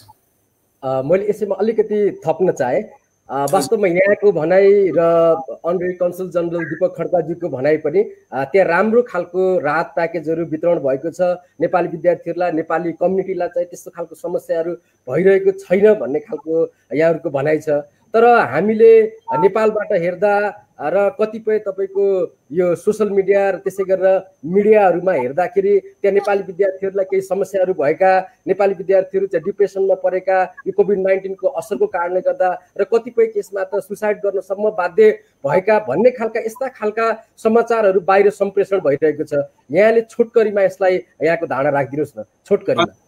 दिपकजी, अब समस्या छैन भनेर त भन्न मिल्दैन, किनभने अब यत्रो global pandemic once in 100 year टाइममा आउने चाहिँ त्यो समस्या संसारमा छ। सबै मान्छे नेपाल लगायत विभिन्न देशमा सबै तह तबकाका मान्छेहरू एफेक्टेड हुँदाखेरि हाम्रो नेपाली कम्युनिटी र अस्ट्रेलियामा पनि त्यसको त्यो एउटा पोखरीमा चाहिँ ढुङ्गा फाल्दाखेरि छाल आएर त्यो सबैतिर चाहिँ त्यसले चाहिँ छुन्छ, त्यो छ। तर यसलाई चाहिँ रिलेटिभिटीमा प्रेजेन्ट गर्दाखेरि, त्यो कन्टेक्स्टमा प्रेजेन्ट गर्दाखेरि, त्यो कन्टेक्स्टमा हामीले जुन लेभलको एउटा चाहिँ आउट अफ कन्ट्रोल जान्छ कि भन्ने थियौँ त्यो लेभलमा चाहिँ छैन। मेजोरिटी जस्तै हामीले यहाँ सिडनीमा पनि हेर्दा गर्दा अन्य स्टेटमा हुने साथीहरूसित कुरो गर्दाखेरि यहीँ सिडनीमै हामीले हेर्दाखेरि बाटामा हाम्रा नेपाली विद्यार्थीहरू राम्रै तरिकाले हिँडिरहेको, गफ गरिरहेको, conversation, casual conversation, life is normal भन्ने टाइपको भान भइरहेको हामीले चाहिँ देख्छौँ। अनि चाहिँ कुरो हुने, इन्ट्र्याक्ट हुनेहरूलाई सोध्दा गर्दाखेरि एउटा त्यो जुन त्रासले नै पहिल्यै त्यो रोगले मार्नुभन्दा अगाडि नै त्रासले नै मार्ने पो हो कि मान्छेलाई भन्ने खालको त्रास थियो त्यस्तो चाहिँ छैन। जहाँसम्म जब सर्टेन लस भएका विद्यार्थीहरू टन्ने हुनुहुन्छ, यो भन्दै गर्दा प्यारेन्टहरूले कति सुनिराख्नु भएको छ, तपाईँहरूले यो बेलामा चाहिँ गरिदिनु पर्ने भनेको उनीहरूलाई मेन्टल ढाडस दिने पर्दा हामी छौँ नाट्यौ, यो बेलामा यस्तो बेलामा चाहिँ यस्तो टाइममा चाहिँ धकेल्नुपर्छ, यो सधैँ एउटा रातपछि बिहान आउँछ भन्ने सन्देश आफ्ना छोराछोरी भाइ बहिनीलाई दिन जरुरी छ। हामीले हाम्रो तर्फबाट गर्ने कर्तव्य कम्युनिटीले सम्पूर्ण उसले चाहिँ गर्ने हामीले गरिरहेका हुन्छौँ। उनीहरूलाई एउटा पोजिटिभ एउटा चाहिँ इन्थुजियाज्म दिने, आफ्नो एक्सपिरियन्स सेयर गर्ने, त्यो कुरो गरिरहेका हुन्छौँ। उनीहरूलाई त्यसको खाँचो छ। जहाँसम्म जब लस भएर फी तिर्न गाह्रो भइरहेका कतिपयहरू अझ र सरकारले गर्ने जुन रेन्ट फ्रिज गरिदियो, 6 महिनालाई चाहिँ रेन्ट नतिरेको कारणले निकाल्न पाइँदैन भन्ने गराइदियो, त्यसले ठुलो हेल्प दियो। सरकार स्टेटका गभर्मेन्टहरूले जस्तो भिक्टोरिया भयो, न्यू साउथ वेल्स भयो, इभन फेडरलले आफूले दिने चाहिँ सक्दो सहयोगका प्याकेजहरू ल्याए यिनीहरूले। अनि चाहिँ एजुकेसन प्रोभाइडरहरू युनिभर्सिटी कलेजहरूको हेर्दाखेरि फीमा एक्सटेन्सन दिने, इन्स्टलमेन्ट दिने, घटाउन मिल्नेसम्म चाहिँ अलिअलि चाहिँ घटाउने, उनीहरू पनि सर्भाइभ हुँदै गर्दाखेरि गर्ने त्यस्ता कुराहरू जतासुकै एक्सर्साइज भइरहेको हामीले देखेका छौँ, पाएका छौँ। त्यसले गर्दाखेरि समस्या छैन कति पनि त म भन्दिनँ, तर जुन स्केलमा कतिपय कन्ट्रीहरूमा जुन देखिन्छ नि त्यो इभन नेपालभित्रै पनि त्यो स्केलका समस्याहरू चाहिँ छैनन्। जहाँसम्म चाहिँ जब नपाउँदाखेरि पैसा नहुने, पैसा नहुँदा बिल तिर्न गाह्रो हुने, त्यो भनेको कोभिडको आउटसाइड विन्डोमा पनि हुने चिजहरू हो, यसमा पनि त्यो चाहिँ छन्। तर यो सुन्दै गरेका भाइ बहिनीहरूलाई चाहिँ म के चाहिँ आह्वान गर्न चाहन्छु भने पहिलो कुरो खाने हो, खाइसकेपछि त्यो एउटा लाइफको जुन एउटा कन्टिन्युटी चाहिँ चल्नुपर्ने हुन्छ। यदि ग्रोसरी चाहिँ लाई पैसा नभएर तपाईँ भोकै सुत्नु परेको छ, गर्नुपर्छ, थुप्रै हाम्रा कम्युनिटी एनआरएनए यहाँका चाहिँ च्यारिटी अर्गनाइजेसनहरू, रेड क्रसहरू छन्, लोकलाइज अर्गनाइजेसन, स्टेट गभर्मेन्ट विभिन्न चाहिँ उहरू छन्। तपाईँहरूले प्लिज कहीँ कतै कन्ट्याक्ट गर्नु। साथीभाइहरूलाई पनि 4 जना 5 जना बस्ने ठाउँमा चाहिँ 3 जनाको चाहिँ जब छ, 2 जनाको छैन भने यो बेलामा एकअर्कालाई लुक आफ्टर गर्नुहोस्। धेरैले चाहिँ गरेको पाएका छौँ हामीले, म्याक्सिममले चाहिँ एकअर्कालाई लुक आफ्टर गरेको पाएका छौँ। कन्टिन्यू द्याट ट्रेडिसन, हाम्रो धर्मले पनि त्यही भन्छ, हाम्रो संस्कार पनि त्यही हो। त्यही नै म आग्रह गर्न चाहन्छु। हुन्छ, यहाँसँग फेरि म आउने छु। म यसपछि चन्द्रयोञ्जन सरतर्फ आउन चाहन्छु। वास्तवमा यहाँ घोषित जिम्मेवारी अनरेरी कन्सल जनरल बाहेक एउटा स्थापित एजुकेसनलिस्ट पनि हुनुहुन्छ। अस्ट्रेलियामा royal Gorkha institute of technology आरजेआइटीको सिइओ फाउन्डर डाइरेक्टर पनि हुनुहुन्छ। खासमा भन्नुपर्दा यहाँ भोकेसनल एजुकेसनको एउटा राम्रो ज्ञाता पनि हो। वास्तवमा भेट सेक्टरमा समस्याहरू कस्ता कस्ता छन्, यहाँले समस्याहरू बाहेक अपर्च्युनिटी कस्ता देख्नुहुन्छ? अस्ट्रेलियामा भेट एजुकेसनलाई कसरी हेर्नुभएको छ? म अलिकति यहाँ भेट एजुकेसनको सञ्चालक पनि भएको हिसाबले भेट एजुकेसनको विषयमा केही कुरा राखिदिनु न, म चन्द्रयोञ्जनज्यूलाई अनुरोध गर्दछु। Thank you. अब भेट एजुकेसनको त अब डेफिनेटली अब मार्केट छ, अब डेफिनेटली मार्केट छ। अब अहिले चाहिँ म त के अरे अब यो कोभिड-19ले गर्दाखेरि चाहिँ अहिले अब इन्टरनेसनल अब अफसोर स्टुडेन्टहरू त अब ठप्पै मात्रै के अरे अब छ, अहिले मात्रै के अरे अब आइरहेको छैन।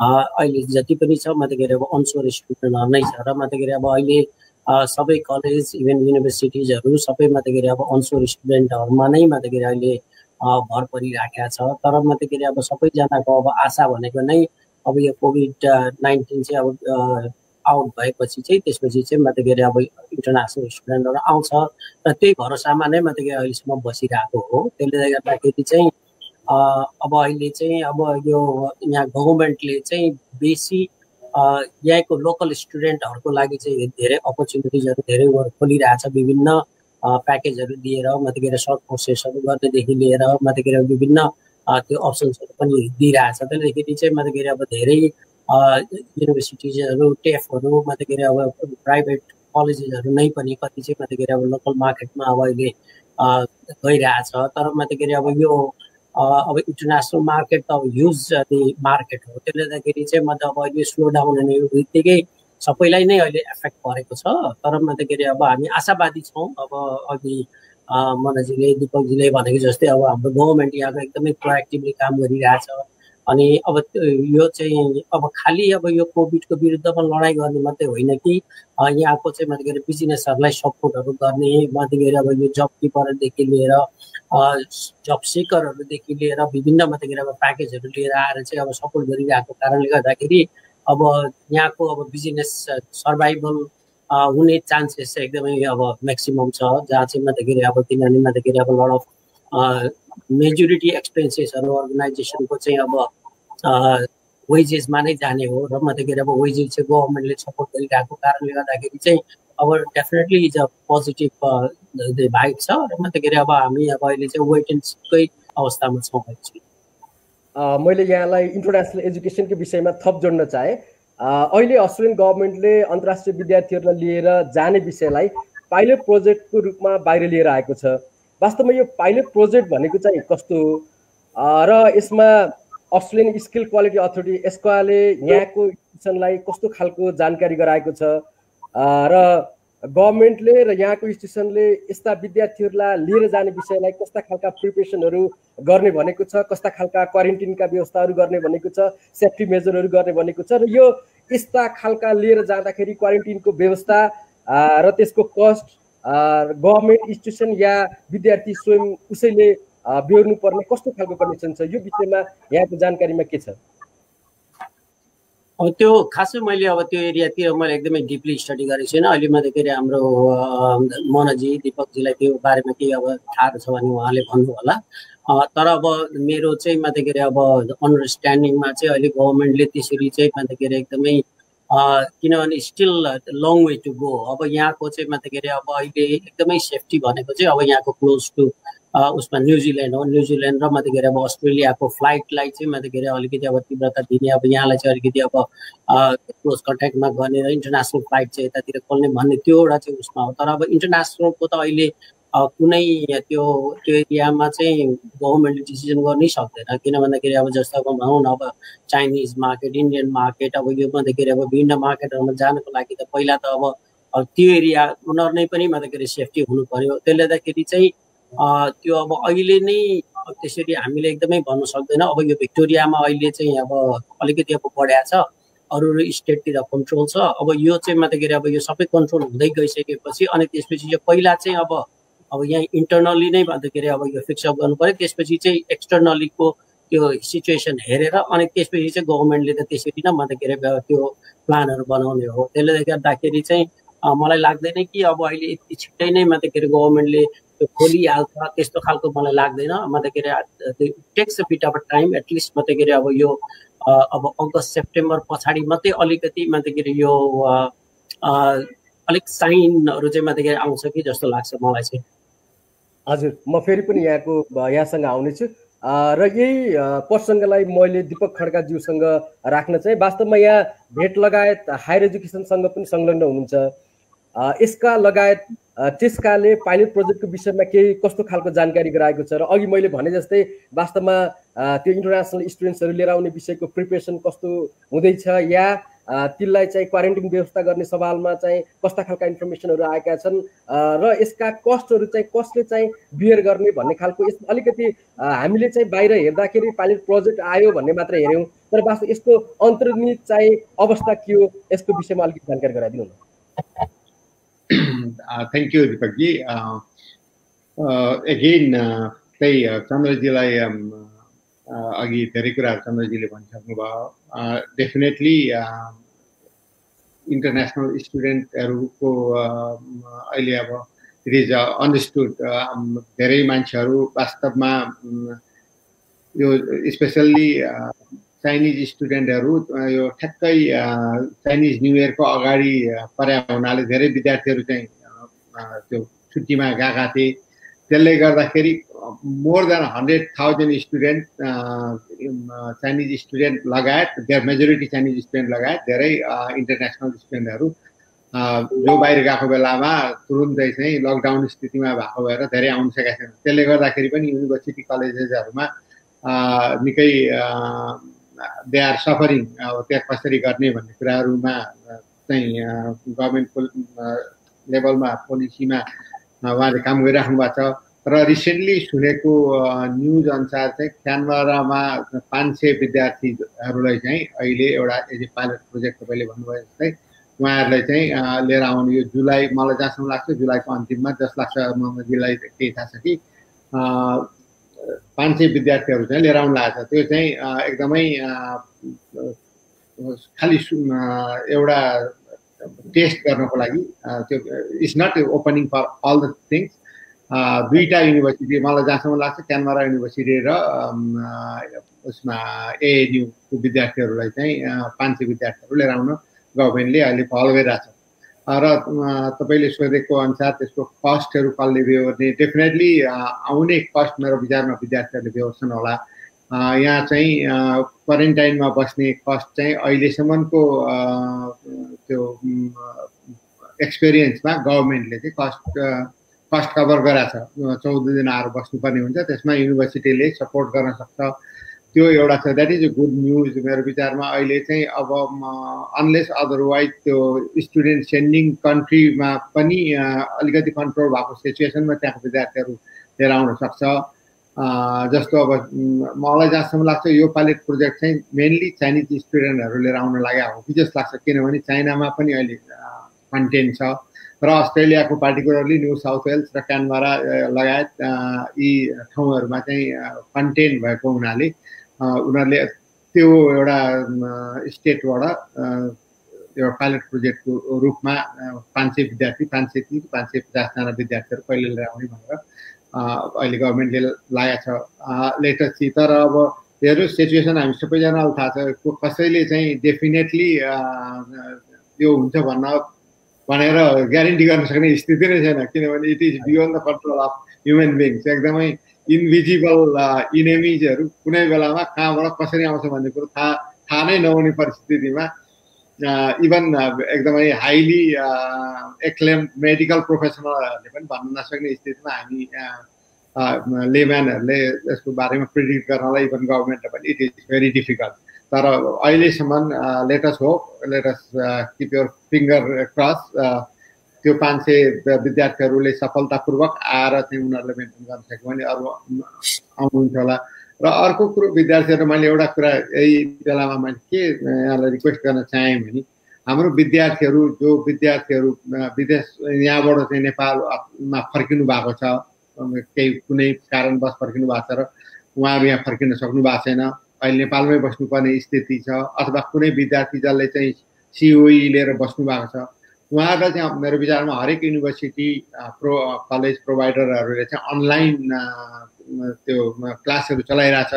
त्यो क्लासमा उहाँहरूलाई कन्टिन्यू गर्नको लागि यहाँहरूले चाहिँ सजेसन गर्नु जरुरी छ, किनभने टाइम इज प्रिसियस।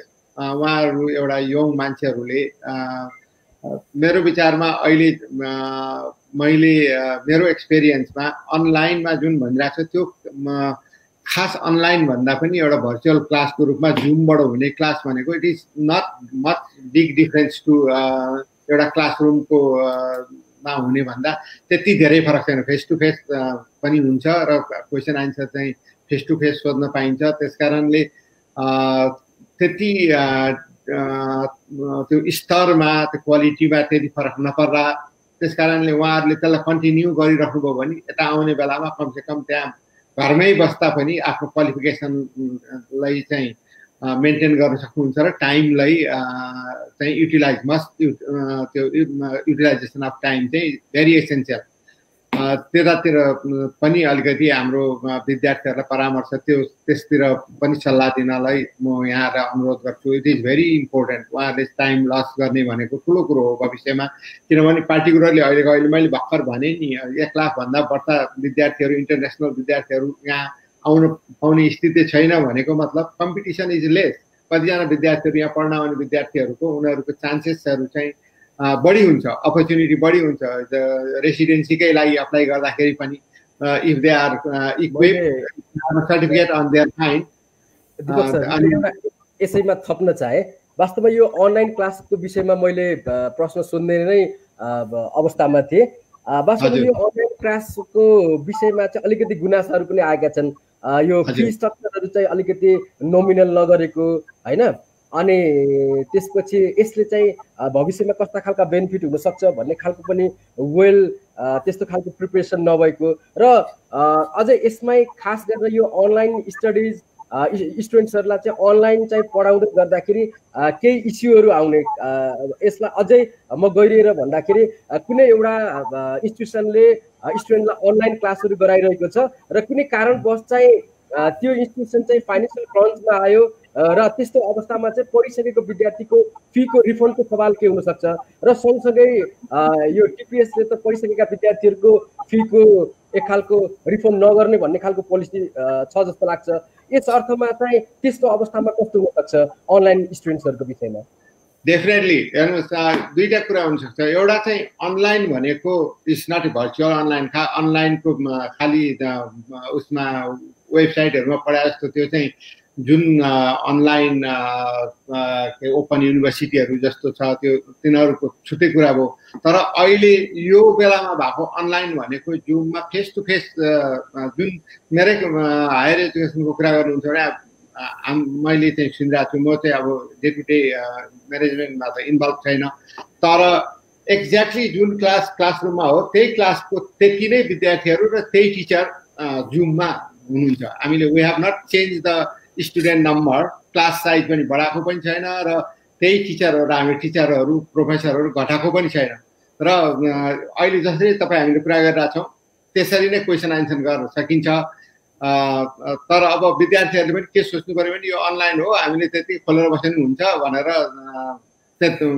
नेग्लिजेन्सी गर्ने हो भने त क्लासरुममै गएर सुते पनि हुन्छ।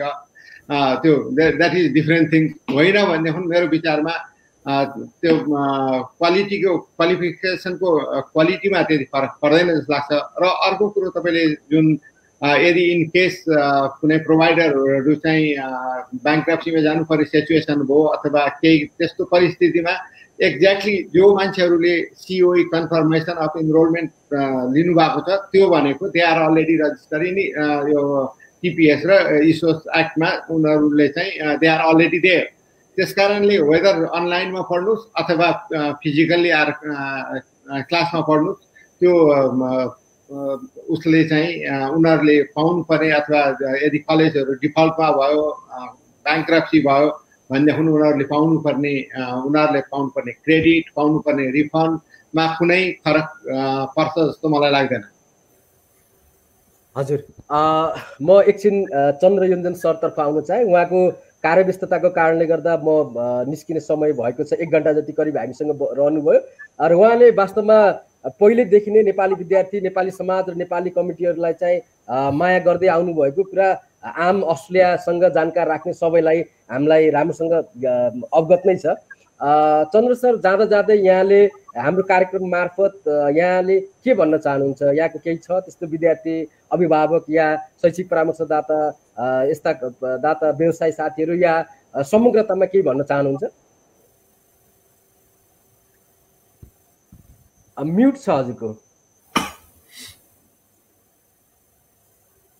सरी, म अर्को एउटा मेरो मिटिङ थियो कि त्यसले त्यहाँ जानुपर्ने भयो गर्दाखेरि मलाई त्यहाँ कल आएकै छ गर्दाखेरि I'm really sorry I have to leave early म चाहिँ 6:30 सम्म चाहिँ यहाँ भनेको थिएँ एनिवे म चाहिँ एकदमै thank you very much Deepak ji अब यो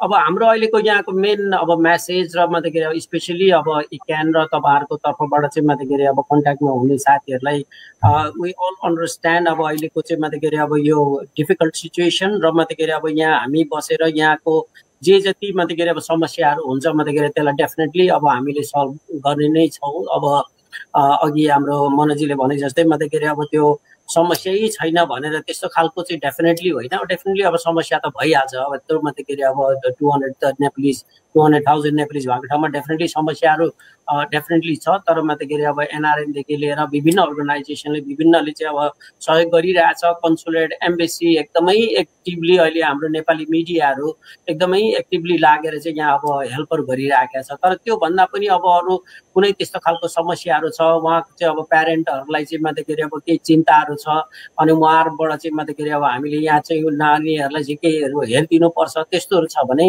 definitely we are here to support र तपाईँहरूको एउटा चाहिँ म त यो माध्यमबाट त्यस्तो खालको चाहिँ के आयो भने प्लिज हामीलाई let us know other than it's all fine अब अस्ट्रेलियामा भएको नेपाली विद्यार्थीहरू मेरो विचारमा कुनै त्यस्तो सिरियस प्रब्लमहरूमा चाहिँ म त्यस्तो छ जस्तो लाग्दैन अघि त मैले भन्नुभयो म त अब सुसाइडसम्मको स्थिति पुगेको भन्ने तर त्यस्तो खालको म त त्यो त अब हामीले भेटेका छैनौँ त किनभने अब हामीले अब त्यो सबै हाम्रो चाहिँ म त त्योहरू त अब आइ नै रहेको हुन्छ र हामीले त्यस्तो खालको सिरियस इस्युजहरू भेटाएको छैन त्यस्तो हुने बित्तिकै हामीले रिलिभेन्ट डिपार्टमेन्टमा चाहिँ अब कभर गरेर कसरी हुन्छ त्यो हामी सल्युसन गर्छौँ र त्योभन्दा बाहेक हामीले थाहा नपाएको त्यस्तोहरू केही छ भने चाहिँ please let us know we are there to support and whatever we need to do will do thank you so much Chandra Yonjan sir यहाँले आफ्नो व्यस्त समयका बावजुद पनि हामीलाई हाम्रो निमन्त्रणालाई नेपाल सचिव परामर्श सङ्घ इक्यानको निमन्त्रणालाई यहाँले सहर्ष स्वीकार गरी आफ्ना विचारहरू भनाइहरू राखिदिनु भएकोमा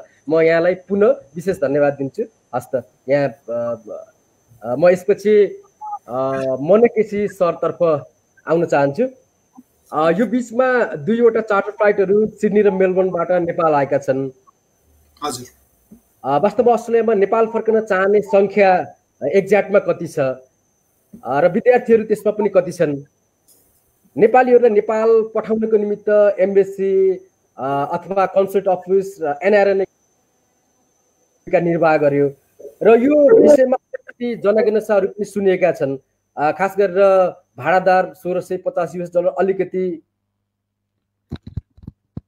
हजुर सुनिँदैछ सुन्दै हुनुहुन्छ सर हजुर यो बिचमा अलिकति खुलासाहरू पनि हामीले सुनेका छौँ कि यो भाडादर $1650 अलिक बढी भयो या महँगी भयो र एकतर्फी फ्लाइट जाँदै गर्दा अर्कोतर्फी फ्लाइट चाहिँ खाली फर्केर आयो र यसमा चाहिँ एनआरएनए या यस्ता खालका अरू कम्युनिटीहरूको कस्तो खालको भनौँ एक खालको भूमिकामा चाहिँ अलिकति कमजोरी रह्यो कि भन्ने एकातिर छ भने यस्ता आगामी दिनमा पनि फ्लाइटहरू गर्ने चार्टर फ्लाइटहरू गर्ने भन्ने कुरा पनि छ र मैले यहाँ हाम्रो यो उसमा लाइभ च्याटमा खास गरेर लाइभमा उपस्थित हुनुभएका एकजना विद्यार्थीले हामी 500 जना स्टुडेन्ट्सहरू छौँ छुट्टीमा नेपाल आएर फसेका छौँ कसरी हामीलाई चाहिँ लिएर जान सक्नुहुन्छ यहाँ तपाईँको चाहिँ पियर हुनेवाला र डिपेन्डेन्टहरू जान पाउने स्टुडेन्ट्सहरूलाई चाहिँ कसरी चाहिँ लिएर जान सकिन्छ भन्ने विषयमा क्वेसनहरू पनि आएका छन् मैले यससँगै जोड्दै र यस्ता चार्टर फ्लाइटहरू अब आगामी दिनमा कहिले हुँदैछन्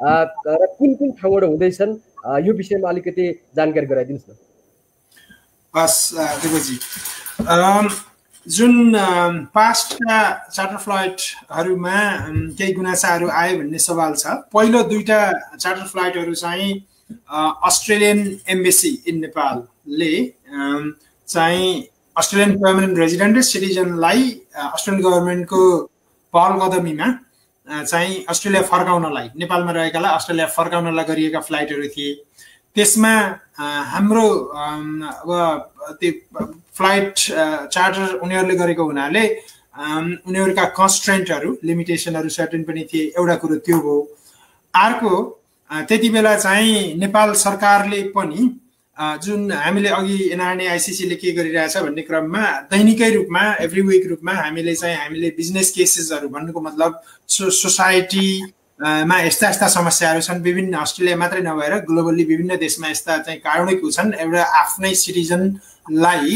घर फर्किनलाई चाहिँ हामीले चाहिँ रेस्ट्रिक्सन राख्नु हुँदैन, बरु त्यसमा एनआरएनएले कस्तो भूमिका खेल्नुपर्छ, उनीहरूलाई क्वारेन्टाइन, उनीहरूलाई चाहिँ टेस्टिङ लगायतका कुराहरू भन्नेमा हामीले चाहिँ राखिरहेका थियौँ। र फाइनल्ली अलिकति ढिला गरेर भए पनि सरकारले चाहिँ त्यो एलाउ गरिसकेपछि अहिले रिप्याट्रिएसन सुरु भयो। त्यो हुनुभन्दा अगाडिको क्रममा चाहिँ अब भएका कुराहरू हुन् ती पहिलो 2टा फ्लाइट चाहिँ, र हाम्रो नेपाली पक्षले म्यानेज गरेका फ्लाइटहरू नभएको हुनाले त्यसमा चाहिँ अलिकति आएको। जहाँसम्म अब हुने फ्लाइट छ, अब हुने फ्लाइटमा अहिले चाहिँ एनआरएनए अस्ट्रेलियाले लिड गरेर दूतावासकै चाहिँ एउटा प्रोएक्टिभ उसमा दूतावासले चाहिँ ल अब वाइडर कम्युनिटीलाई इन्भल्भ गरेर ट्रान्सप्यारेन्सीका साथ एउटा चाहिँ प्रोसेस बिल्ड गरेर चाहिँ अब गरौँ भन्ने चाहिँ दूतावासकै एप्रोच राजदूतज्यूले गर्नुभएको थियो। त्यसैको चाहिँ रिस्पोन्स स्वरूप एनआरएनए अस्ट्रेलियाले अहिले सिरिज अफ मिटिङहरू फेसिलिटेसन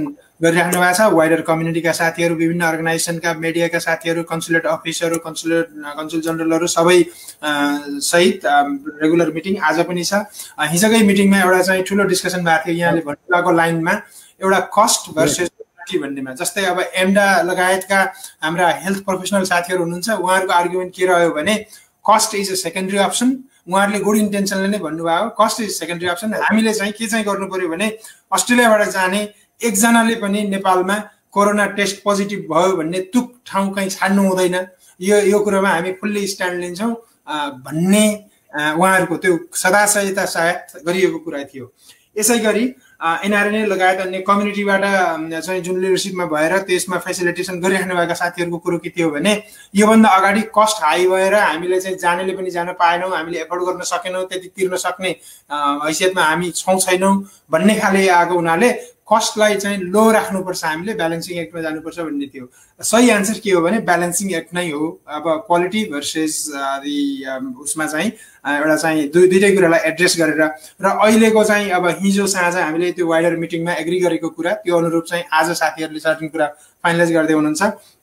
अनि चाहिँ त्यसमा चाहिँ अब चार्टरै गर्दाखेरि चाहिँ एयरलाइन्सहरूले अलिक प्रिमियम चार्ज गर्दो रहेछ। चार्टर गरेर यहाँबाट सबै प्यासेन्जर जाने, बिचमा चाहिँ प्यासेन्जर सकेसम्म नथप्ने, त्यसले छ्यासमिसले गर्दा अरूबाट चाहिँ ट्रान्समिसन हुने अपर्च्युनिटी नहोस्, अनि चाहिँ त्यसरी चाहिँ म्यानेज गरौँ, कस्टलाई चाहिँ लो गरौँ भन्दाखेरि अहिलेसम्म साथीहरूले गर्नुभएको कुरो अनुसार अराउन्ड $1,200 को रेसियोमा चाहिँ होला जस्तो छ। अबको चाहिँ उहाँहरूले फाइनल डिटेल्सहरू फाइनलाइज गर्दै हुनुहुन्छ, एउटा प्रक्रिया चाहिँ फलो गरेर चाहिँ गरिराख्नु भएको छ।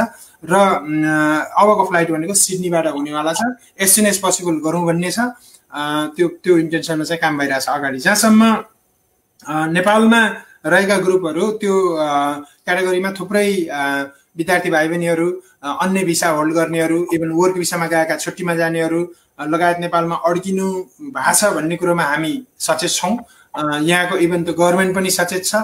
करिब अघि दिपक दाइले पनि एउटा खाले फिगर मेन्सन गर्नुभयो, इन एक्सेस अफ 130,000 जति विद्यार्थीहरू अहिले बाहिर छन्। लगभग 6 लाख विद्यार्थीहरू हुने गर्छन् अस्ट्रेलियामा इन्टरनेसनल स्टुडेन्ट भिसा स्ट्याटसमा चाहिँ, जस्तै कोही चाहिँ पिआर सिटिजन हुँदै गर्ने अनि नयाँहरू आउँदै गर्ने, कोही सकेर फर्किँदै गर्ने। त्यो क्रममा चाहिँ लगभग अराउन्ड 600,000 प्लस चाहिँ एनी टाइम अस्ट्रेलियामा चाहिँ इन्टरनेसनल स्टुडेन्टहरू गएका हुन्छन्। नेपालमा पनि त्यो मध्येका अड्किनु भएको छ।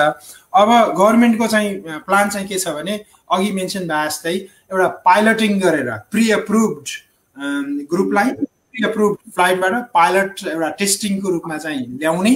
त्यो ल्याउँदाखेरि चाहिँ कसले तिर्छ भन्ने जुन अघि कुरो थियो, कतिपय युनिभर्सिटीहरूले चाहिँ उनीहरूलाई पनि घाटा छ, किनभने अब क्लासरुमहरू फुल हुन नसकेको स्थिति होला, उनीहरूको आउटगोइङ कस्ट स्टिल भएको होला।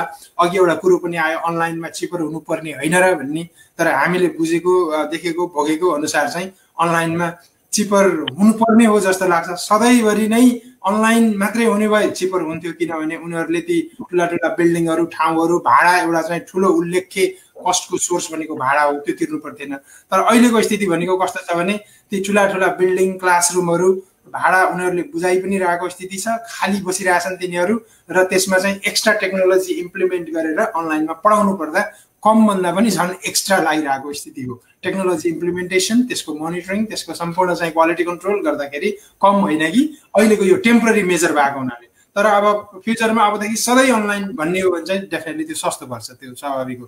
तै पनि गर्दै गर्दा हाम्रो जानकारीमा आए अनुसार धेरै जसो एजुकेसन प्रोभाइडरहरूले युनिभर्सिटीले भन्दा पनि कलेजहरू जुन चाहिँ प्राइभेट ओनरसिपमा भएका र म्यानेजमेन्टमा ठुलो कम्प्लिकेटेड हायरार्की स्ट्रक्चर नहुनेहरूले चाहिँ सक्दो सहुलियत, इन्स्टलमेन्ट होस्, अलिकति चाहिँ पेमेन्टहरूलाई चाहिँ अलिकति मोडरेसन गरेर अलिकति जहाँ डिस्काउन्ट दिन मिल्छ त्यस्तो टाइपको कोभिड स्कलरसिप भनेर होस्, त्यस्तो चाहिँ गरिरहेको भन्ने चाहिँ हामीले पाएका छौँ। जुन चाहिँ यो सुनिराख्नु भएका असरमा परेका जबलस भएका विद्यार्थीहरूले चाहिँ आफ्ना एभिडेन्सहरू जाने सब्मिट गर्ने म यस्तो समस्यामा छु भन्यो भने चाहिँ केही न केही चाहिँ रिलिफ सबैतिरबाट पाइन्छ। जहाँसम्म कति पनि नतिर्ने भन्ने कुरोमा उनीहरूले पनि फेरि उनीहरूको पनि उही मर्ता क्या नै गर्दा भने जस्तो उनीहरूको पनि समस्या होला, उनीहरूले पनि टिचरहरूलाई लेक्चररहरूलाई दिनुपर्ने होला, भाडाहरू तिर्नुपर्ने होला। त्यसैले यो ब्यालेन्सिङ एक्ट हो होइन, विन विन सिचुएसनहरू केस बाई केसमा चाहिँ जेनेरेट गर्नुपर्ने हुन्छ। अब नेपालमा अड्किनु भएकोहरूको हकमा चाहिँ तपाईँहरूको यहाँ चाहिँ अहिलेको स्थितिमा नेपालमा मैले थोरै जोड्न चाहेँ। वास्तवमा अहिले जुलाई सेसनमै भनौँ न अब एक खालको भिजा एक्सपायर हुन सक्ने खालकोसम्म कन्डिसनमा रहेका विद्यार्थीहरू हुनुहुन्छ, यस्तो केसहरूलाई के हुनसक्छ? अब यही कुरो हो, त्यही तपाईँले भन्नुभएकै ठ्याक्कै कुरोको जोड्दाखेरि एउटा एक्जाम्पल सिनारियो के छ भने कतिको सपोज 485 भिसा टिआर भिसामा जानुभएको होला नेपालमा, उहाँहरूको सर्टेन प्लानहरू थियो होला, यति लामो अनिश्चितकाल हुन्छ भन्ने उहाँहरूले कसैले पनि त्यो गेस गर्ने कुरो रहेन। त्यसले गर्दा नेपालमा छँदाखेरि नै उहाँहरूको भिसा सकिने हो। यहाँ भएको भए अरू कुनै भिसा एप्लाई गर्नुहुन्थ्यो, ब्रिजिङमा बस्नुहुन्थ्यो, वेट गर्नुहुन्थ्यो। प्रोसेस पनि अहिले पर्टिकुलरली चाहिँ स्टुडेन्ट भिसा रिन्यू गर्ने चाहिँ सक्सेस रेट पनि एकदम हाई छ भन्ने हामीले सुनेका छौँ र एकदम फास्ट प्रोसेस गरिदिरहेछ अनसोर भएकोलाई। तर अफसोर भएकाले त्यो फेसिलिटी पाउनु भएन। उहाँहरूको हकमा यही कुरो हामीले इभन इमिग्रेसन समक्ष पनि उठाएका थियौँ यो खाले समस्यामा के गर्ने भनेर। अब उनीहरूले चाहिँ के चाहिँ भनेको छ त भन्दाखेरि यो इभन अस्ति हाम्रो अस्ट्रेलियन राजदूत पिटर बर्ड्स सहितको हाम्रो त्यो जमातमा प्रेजेन्टेसनमा पनि यही कुरा पनि कतिपय साथीहरूले चाहिँ सुन्नुभएको थियो। गभर्मेन्टको नोसन के छ भने यो समस्यामा सकेसम्म लचिलो भइदिने भन्ने छ। अब टेक्निकली फेरि त्यहाँ माइग्रेसन त्यो मिनिस्टरले भन्दैमा पनि हुँदैन, प्राइम मिनिस्टरले भन्दैमा पनि हुँदैन। त्यो सिचुएसनलाई गभर्न गर्ने भनेको माइग्रेसन एक्टले हो, माइग्रेसन रेगुलेसनले हो। माइग्रेसन एक्ट चाहिँ यो कोभिड सिनारीमा चेन्ज भएको छैन। चेन्ज के मात्रै हुनसक्छ भने एप्रोच अलिकति लचिलो, त्यसैको इन्टरप्रिटेसनमा अलिकति एप्रोच चाहिँ लचिलो बनाइदिने भन्ने हुनसक्छ। त्यसले गर्दा नेपालमा अहिलेसम्मको उपलब्ध बाटाहरू मध्येमा तपाईँ नेपालमा हुनुहुन्छ र नेपालमा छँदासाथै तपाईँको भिसा सकियो भने त्यहाँबाट अर्को भिसा एप्लाई गर्नुभयो भने ब्रिजिङ त पाइँदैन। अफसोर भएको बेलामा, आउटसाइड अस्ट्रेलिया भएको बेलामा स्टिल तपाईँले दिल्ली मार्फत एप्लाई गरेर आउनुपर्ने हुन्छ। दिल्ली मार्फत गर्दाखेरि अब तपाईँको केस बाई केस मैले यसरी चाहिँ जेनरल इन्फर्मेसनको रूपमा चाहिँ भन्दै गर्दा यो पर्टिकुलर चाहिँ इन्डिभिजुअल एडभाइस चाहिँ होइन, यसैलाई मात्रै आधार मानेर चाहिँ अगाडि नबढ्नु होला। केस बाई केस फरक हुन्छ। एक्जाम्पलको लागि तपाईँको चाहिँ 485 भिसा कसैको सकियो, अब के गर्ने भन्ने छैन। कोही अब इम्प्लोयरले स्पोन्सर गर्नेवाला थियो भने इम्प्लोयरले पनि एउटा तपाईँलाई ब्याकअप लेटर लेखिदिन सक्छ अनि टुरिस्ट भिसामा यहाँ आउन सक्नुहुन्छ, त्यसरी चाहिँ त्यसमा एप्लाई गर्न सक्नुहुन्छ। स्टुडेन्ट भिसाको एउटा मेजोरिटी सकिसक्नु भएको थियो, सर्टेन बाँकी थियो भने तपाईँलाई त्यो सब्सटेन्सियल पार्ट सकिसकेकोलाई चाहिँ लचिलो एप्रोचले चाहिँ स्टुडेन्ट भिसा दिनुपर्ने भन्ने एउटा चाहिँ माइग्रेसन एक्टमै रेगुलेसनमै चाहिँ गाइडलाइन छ, त्यो हुन्छ। धेरै जसोको हकमा चाहिँ टुरिस्ट भिसाले चाहिँ ब्याक आउने र टुरिस्ट भिसामा तपाईँ आउने आधार के हुन्छ भने अरू इन जेनरल मान्छे भन्दा फरक के हुन्छ भने तपाईँ भोलन्टरीली गएको मान्छे, एउटा पर्पोज लिएर आउने मान्छे, यहीँ चाहिँ त्यत्तिकै चाहिँ त्यो ललाई एभोइड नगरेर चाहिँ बस्ने भएको भए त्यस्तो तपाईँले चाहिँ गर्नु थिएन। तपाईँले चाहिँ ललाई मानेरै चाहिँ जानुभएको। यी सबै कुराहरू आर्टिकुलेट तरिकाले प्रेजेन्टेसन गर्नुभयो भने तपाईँलाई यिनीहरूको अफसोर पोस्टले जस्तो दिल्लीले नेपालको हकमा चाहिँ दिन्छ। धेरैहरूको हकमा चाहिँ टुरिस्ट भिसा मार्फत ब्याक आएर अनि तपाईँले गर्न चाहेको कुरो गर्नुपर्ने हुनसक्छ। इन्डिभिजुअल्ली कसैको केस बाई केस भयो भने तपाईँहरूले हामीलाई नै सोध्नुभयो भने पनि तपाईँहरूलाई राइट मान्छे, राइट प्रोफेसनलहरूसित कनेक्ट गराइदिन सक्छौँ। प्रोफेसनल एडभाइसले मात्रै अगाडि बढ्नु होला त्यो मामलामा। हुन्छ, म यहाँसँग फेरि आउनेछु। म फेरि दीपक खड्काज्यूतर्फ आउन चाहन्छु। वास्तवमा यहाँ अनरी कन्सल जनरल एनएसडब्ल्यू अस्ट्रेलियाको अनरी कन्सल जनरल हुनुहुन्छ।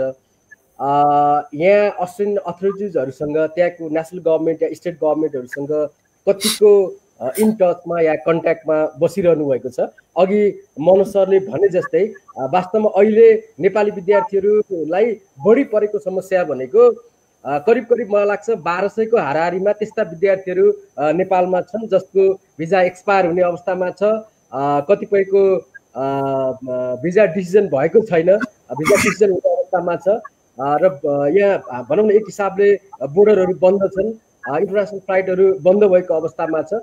ती अथोरिटिजहरूसँग चाहिँ इन टचमा हुँदाखेरि या त्यस्तो अवस्थामा चाहिँ भनौँ न तपाईँले कस्तो खालको आशय उहाँहरूबाट पाउनु भएको छ, यो अलिकति सहज गर्ने विषयमा? Thank you Deepak ji. अगेन अघि यो बारेमा धेरै कुरा मनोजीले भन्नुभयो। एक्ज्याक्टली त्यो सिचुएसन त्यही हो। त्यो इमिग्रेसन एक्टहरूमा खास चेन्जेसहरू हुँदैन। यो सबै कुराहरू चाहिँ कम्पेसनेट बेसिसमा अथवा फ्लेक्सिबिलिटीको कुराहरू हो। र गुड थिङ चाहिँ के हो भने यो हाम्रो नेपालीहरूको मात्रै प्रब्लम भएन, इन्टरनेसनल्ली धेरै एसियन कन्ट्रीहरूको प्रब्लम भएको हुनाले हाम्रो कन्सुलेट कर्पको चाहिँ एउटा धेरै हामी हरेक एक दुई हप्तामा हामी भेट्छौँ र त्यो कन्सुलेट कर्पले यहाँको गभर्मेन्टलाई चाहिँ हामी यसबारेमा हामी एक्ज्याक्टली सिमिलर कुराहरू हामी राख्छौँ उहाँहरूलाई। अनि उहाँले एकदमै सिरियसली लिनुभएको छ र एक्ज्याक्टली मनोजीले जसरी भन्नुभयो त्यही हो। यो किनभने यो situation they are all aware of the situation. यो सिचुएसनलाई कसरी फ्लेक्सिबिलिटी गर्ने, कसरी चाहिँ सहज रूपमा चाहिँ मान्छेहरूलाई मार्का नपरोस् भन्ने कुरोमा यहाँको गभर्मेन्ट एकदम अवेर छ। त्यस कारणले मेरो विचारमा सबभन्दा इम्पोर्टेन्ट कुरा चाहिँ तपाईँहरू कुन ठाउँमा हुनुहुन्छ, कसरी के परिस्थिति छ, त्यो परिस्थितिको डकुमेन्टेसन गरेर राख्ने, त्यो पछाडि आउने बेलामा त्यो डकुमेन्टेसनहरू चाहिँ तपाईँहरू यस्तो यस्तो परिस्थिति छ, त्यो परिस्थितिलाई राम्रोसँगले बुझाउन सक्नुपर्छ। परिस्थितिलाई राम्रोसँग बुझाउन सक्यो भनेदेखि यहाँ चाहिँ मेरो विचारमा त्यति ठुलो प्रब्लम होला जस्तो लाग्दैन। हजुर, हामी करिब करिब कार्यक्रमको अन्तिमतर्फ आइसकेका छौँ। हामीलाई विश्वभरबाट प्रत्यक्ष रूपमा हेरिरहनुभएका सम्पूर्ण सहभागी मित्रहरूले केही त्यस्ता खालका अहिलेसम्म आएका क्वेसनहरूलाई मैले एड्रेस गरिसकेको छु। श्रीवस्त बस्नेत सरले जुन कुरा उठाउनु भएको थियो मैले त्यो प्रश्न स्पिकरसँग हाम्रो गेस्टसँग राखिसकेको छु। माथि हाम्रो अर्को दुईजना सहभागी मित्रले पनि पिआर को केसमा र डिपेन्डेन्टको केसमा भट्टराई कल्याणले क्वेसन राख्नु भएको थियो, त्यो क्वेसन मैले अलरेडी राखिसकेको छु। म यसपछि मनोज सरतर्फ आउन चाहन्छु। वास्तवमा नेपाली विद्यार्थीहरू हिजोदेखि र आजसम्म यो कोभिड-19 को प्रभावसम्म आइपुग्दाखेरि नेपाली विद्यार्थीहरूको त्यति धेरै क्रिटिकल केसहरू देखिँदैन। त्यो भनौँ न एक हिसाबले पढाइ सक्ने रेसियोको सवालमा होस् या तपाईँको फी मेन्टेन गर्ने सवालमा होस् या फ्रडुलेन्स केसका सवालमा होस्, यस्तो अवस्थामा एकातिर अहिले खास गरेर मैले जोड्न चाहेको विषय चाहिँ आगामी दिनमा यो साउथ एसियन रिजनलाई खास गरेर अलिकति मध्यनजर गरेर हेर्ने हो भने इन्डियाले आफैले पनि एउटा एजुकेसन हबको प्र्याक्टिस गरेको अवस्था छ। चाइनाको केसमा चाहिँ मार्केट सिफ्ट हुन सक्ने पनि सम्भावना हामी देख्छौँ। र यस्तो अवस्थामा आइपुग्दाखेरि नेपाली विद्यार्थीहरू हामीलाई सबलाई अवगत नै छ कि नेपालबाट एउटा भन्न अहिलेको पोजिसनमा त्यो तेस्रो पोजिसनमा नेपालबाट विद्यार्थीहरू अस्ट्रेलिया पुगिरहेका छन् उनीहरूको उच्च शिक्षा हासिल गर्नको निमित्त। यहाँले के देख्नुहुन्छ कि अबका दिनमा पोस्ट कोभिड पछि या यसपछिको अवस्थामा चाहिँ नेपाली विद्यार्थीहरूको भिजाको विषयमा, भिजा पोलिसीको विषयमा, इमिग्रेसनको सवालमा कस्तो खालको यहाँले चाहिँ धारणा राख्न सक्नुहुन्छ? हजुर, एकदमै सान्दर्भिक कुरो, सायद धेरैलाई रेलेभेन्ट हुने कुरा, धेरैलाई जिज्ञासा लागेको कुरा राख्नुभयो दिपकजी। नेपाललाई अब भन्नाले एउटा हिस्ट्रिकल ब्याकग्राउन्ड हेर्नु पर्दाखेरि म 96 मा अस्ट्रेलिया आउँदै गर्दाखेरि त्यसपछिका स्पाइक अप डाउनहरू चाहिँ अहिलेसम्मको लास्ट 25 इयर्सको चाहिँ हेर्दाखेरि नेपाललाई राम्ररी भिसा दिने तीनवटा साइकल मैले देखेँ। एउटा चाहिँ 96, 97 तिर त्यति बेलाको नम्बर कन्टेक्स्ट अनुसार दिएको स्थिति थियो। त्यसपछि 2006, 7, 8, 9 मा दिएको स्थिति थियो। त्यसै गरी यो 16, 7, 18 मा दिएको स्थिति हो। अब यो 18 मा चाहिँ जसरी नेपाललाई India level 3 higher risk level country, जबकि इन्डिया जस्तो इकोनोमिकली सबै हामी अब ठुला राम्रा सक्षम हौँ भन्ने र हो पनि खाली कन्ट्री चाहिँ लाई हाई रिस्क भनेर उनीहरूलाई चाहिँ एकदम स्ट्रिक्टली फिल्टर गरिरहेको बेलामा नेपाललाई चाहिँ राम्ररी भिसा एक हिसाबले भन्दा आँखा चिम्लेर भिसा दिएको स्थिति थियो। त्यो भनेको नेपाललाई पनि फाइदा हो, नेपाली प्यारेन्टलाई पनि फाइदा हो, ती विद्यार्थीलाई पनि फाइदा हो, यहाँको नेपाली कम्युनिटी सबैलाई फाइदा हो। इभन यहाँ अस्ट्रेलियाभित्र हुने चाहिँ स्मल मिडियम बिजनेसेसहरू सबै नै एकअर्का म्युचुअल बेनिफिट ग्रो नै त्यसरी हुने हो। त्यो कसैलाई पनि त्यो अब कतिले भन्ला नेपालीकै उसमा कलेजमा उसमा हायर एजुकेसन उसमा नेपाली कहाँ नगए, हामी आउँदा नेपालीको थिएन, हामी अरू कहाँ गयौँ, हामीले त्यति नै पैसा तिरे हो, त्यो जति फेसिलिटी अहिले बरु पाइन्छ होला चिने जानेकोबाट त्यो पाइँदैन थियो होला, त्यो थियो। तर 2018 को त्यो ट्रेन्डलाई चाहिँ हामीले नेपालबाटै प्रिमेच्योर डेथ गराएको हो। अनफोर्चुनेटली कतिपय थुप्रै मिडियाका साथीहरूले चाहिँ पोजिटिभ रोल खेल्नु भएको छ। हाम्रा डायस्पोरा नेपाल नेपालीलाई सेपअप यी कम्युनिटीहरू बिल्ड गर्नेमा उहाँहरूको देन छ, ठुलो देन छ।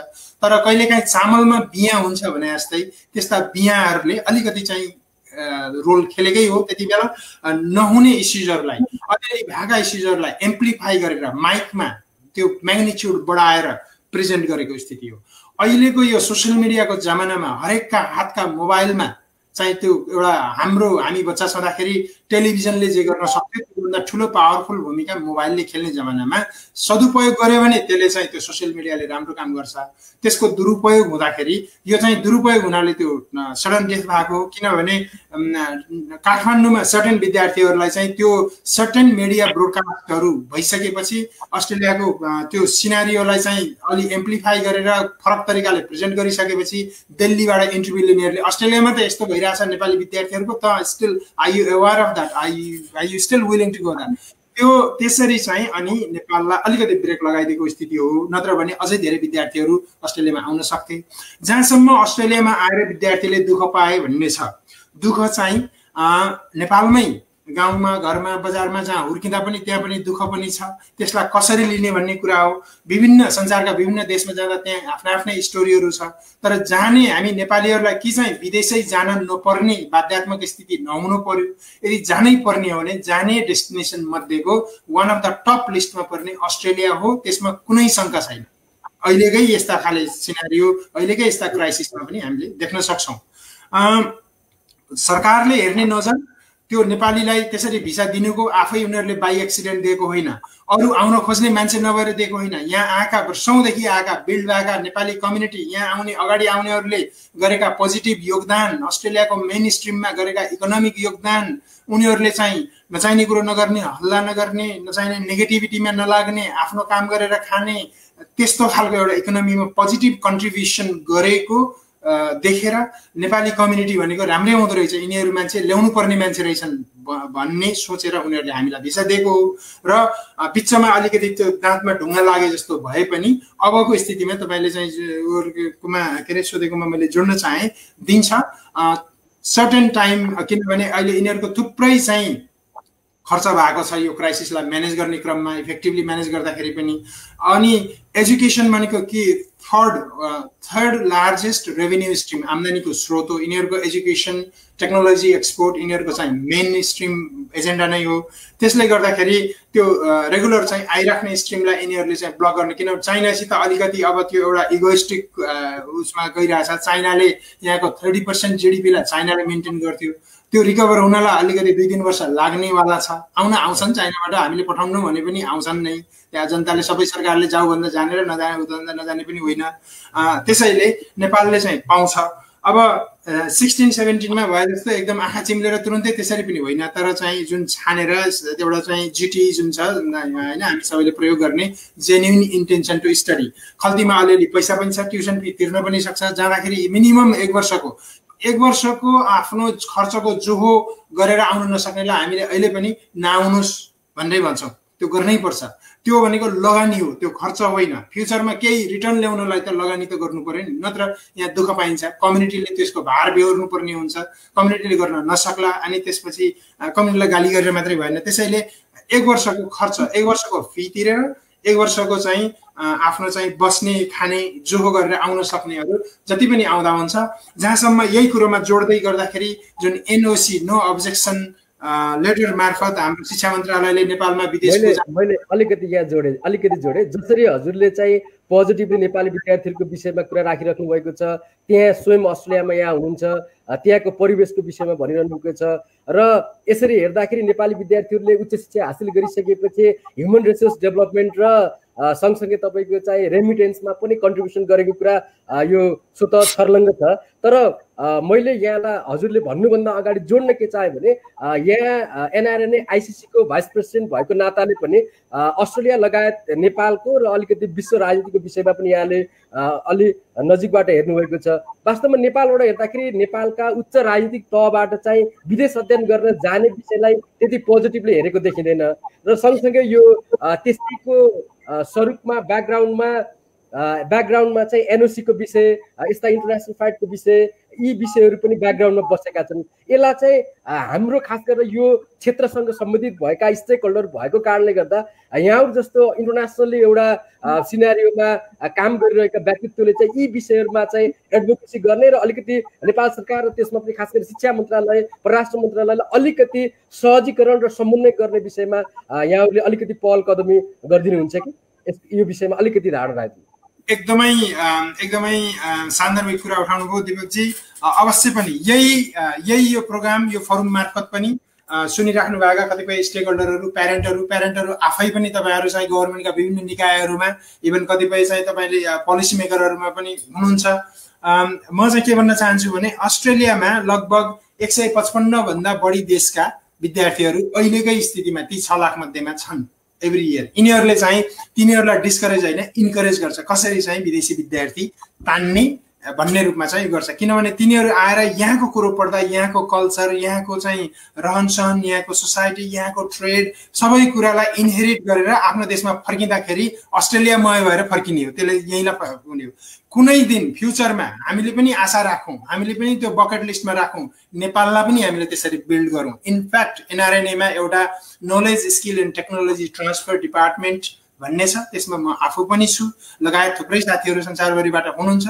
हाम्रा एजेन्डा मध्येको एउटा एजेन्डा के हो भने हामीले सिकेको ज्ञान, सिप, अनुभवलाई चाहिँ नेपालमा चाहिँ लैजाउँ, सेयर गरौँ भन्ने नै हो र त्यो लङ टर्म हो। तर सर्ट र मिडियम टर्ममा यदि हामीले चाहिँ नेपालबाट विदेशमा पढ्न जानेहरूलाई हामीले चाहिँ त नजा त यहाँ जा त उहाँ जा भनेर उनीहरूलाई अंकुश लगायौँ भने, उनीहरूलाई फिल्टर गर्न थाल्यौँ भने, म 1996 मा मेरो आफ्नै इक्जाम्पल दिन चाहन्छु। म आउँदै गर्दा मलाई कसैले त्यति बेला त नजा अथवा जान पाउँदैनस् भनेर रोउदिएको भए अहिले चाहिँ सारा संसार घुम्ने अपर्च्युनिटी पाइयो होला, आफूसित भएको पोटेन्सियल एक्सपिरियन्सलाई चाहिँ उजागर गर्न पाइयो होला, कति रोजगारी यहीँ पनि जेनेरेट गरियो होला, त्यो दायरा नै न्यारो डाउन हुन्थ्यो नि। आखिर नेपाललाई पढ्दाखेरि चाहे हामी 15 सालको भूकम्प होस्, कोशीको बाढी होस्, महाकालीको पहिरो होस्, कहाँ होस्, अहिलेको कोभिड होस्, पढ्दाखेरि त गर्ने नेपालीले नै रहेछ नि, चाहे भित्र बसेको होस् चाहे बाहिर बसेको। नेपालमा अप्ठ्यारो पर्दाखेरि आज लिपुलेकमा परोस्, कहाँ परोस्, त्यो गर्दाखेरि चित्त दुख्ने त हामी जस्तै डायस्पोराका मान्छेको हो नि। त्यसले गर्दा आफ्ना मान्छेहरू, हाम्रा नेपाली डायस्पोराका मान्छेहरूलाई बाहिर गएर उनीहरू सक्षम हुन्छु, प्यारेन्टहरूले मेरा छोरीछोरीलाई सक्षम बनाउँछु, म क्यापासिटी छ बिल्ड गर्छु भन्दा उनीहरूलाई अंकुश लगाउने होइन। यसमा हामीले पहल तपाईँले दिपकजीले भने जस्तै हामीले हाम्रो तरिकाले गरेका छौँ, अब पनि गर्ने क्रममा छौँ। हामीसित डाटा छ, हामीले रिसर्च एउटा चाहिँ त्यो उनै गरेका छौँ, कुन कुन कन्ट्रीका ट्रेन्डहरू के छन् भन्नेमा, जहाँसम्म त्यो कति बाहिर जान्छ नेपालको पैसा र कति आउँछ भन्ने कुरोमा नेपालबाट बाहिर गएको त हामीले राष्ट्र बैंकले चाहिँ स्वीकृति दिएर पठाउने भएको हुनाले हामीसित हिसाब छ, तर बाहिरबाट कति नेपाल आउँछ भन्ने त्यो हिसाब चाहिँ हामीले राम्ररी बही खातामा चाहिँ सङ्कलन गर्न नसकेको हुनाले र त्यो मेकानिजम हामीले डेभलप अझै गरि नसकेको हुनाले चाहिँ एउटा चाहिँ उल्लेख्य कुरा के हो भने नेपालबाट आउने कुनै पनि विद्यार्थी होस् अथवा वर्करको त झनै त्यो कुरै भएन, त्यो उनीहरूले झनै बढी विद्यार्थीले अस्ट्रेलिया, अमेरिका, युके, जापान टाइपका अब लगायत युरोपहरूमा जाने विद्यार्थीहरूले उनीहरू एभरेजमा सालाखालामा 1 गुणा उनीहरूले यता ल्याउँछ भने 5 टाइम्स उनीहरूले अर्को 5-7 वर्षमा रिटर्न गरेको हुन्छ। त्यसलाई हामीले च्यानलाइज गरौँ, त्यसलाई चाहिँ हामीले अथेन्टिक गराउँ, त्यसलाई ट्याक्सको दायरामा ल्याउँ, त्यसलाई हेल्प गर्नलाई, त्यो मेकानिजमलाई हेल्प गर्नलाई हाम्रो एनआरएनए डायस्पोरा, हाम्रा एक्सपर्ट साथीहरू संसारभरिबाट हामीले खुल्ला दिलले हामी चाहिँ सहयोग गर्छौँ। त्यो चाहिँ गर्ने हो, तर तिनीहरूलाई अंकुश लाउने गर्ने चाहिँ होइन। र अगेन सरकारी संयन्त्र निकायमा हामीले चाहिँ राख्ने गरेका छौँ, फेरि पनि हामी राख्छौँ। हामी अब अहिले चाहिँ यो बिचको चाहिँ हल्ट छ, त्यो पछि आइसकेपछि हामी चाहिँ फेरि पनि सरकारसित चाहिँ एउटा स्वागत रूपमा चाहिँ फेसिलिटेसन हामीले चाहिँ रिजनिङ दिएर, हामीले लोजिक दिएर त्यो चाहिँ हामीले चाहिँ जहाँसम्म एउटा आवाज छ यो पैसा बढी बाहिर गयो भन्ने, पैसा चाहिँ सामान्य म्याथमेटिकल हिसाबमा पनि बाहिर जति जान्छ त्योभन्दा धेरै ठुलो सङ्ख्यामा एउटा क्वान्टिटीमा क्वान्टममा नेपालमा पैसा पनि भित्रिन्छ, डलर पनि भित्रिन्छ। नेपालमा डलर विनिमयको चाहिँ अभाव हुने कन्टेक्स्टलाई हामीले त्यो सोल्युसन हामी हाइलाइट गर्न सक्छौँ। त्योभन्दा धेरै ठुलो कुरा चाहिँ हाम्रा जनशक्तिहरू बाहिर गएर चाहिँ हामी के अरे चाहिँ सिकेर ज्ञान सिप एउटा गरेर भोलि इकोनोमिक डिप्लोमेसीको रूपमा, भोलि टेक्नोलोजिकल ट्रान्सफर्मेसनको रूपमा, क्यापासिटी बिल्डिङको रूपमा चाहिँ सक्षम भएर हामीले तिनीहरूलाई फर्काउन सकिन्छ। फ्युचरको डिरेक्सन भनेको यो एउटा चाहिँ ग्लोबलाइजेसन, ग्लोबलाइज्ड इकोनोमीको उसमा चाहिँ त्यो डिरेक्सनमा हामी जानुपर्छ। सरकारसँग पनि यही कुरो हामी चाहिँ एक्सपिरियन्स चाहिँ सेयर गर्नुपर्छ। हुन्छ, हामी कार्यक्रमको अन्तिममा आइसकेका छौँ। यो बिचमा हामीलाई एकजना सहभागी मित्र एलबी गोले तामाङज्यूले खास गरेर अलिकति डिप्लोमेटिक क्वेसन सोध्नु भएको छ। म दीपक खड्काज्यूलाई यो क्वेसनको विषयमा बोलिदिनु अनुरोध गर्दछु।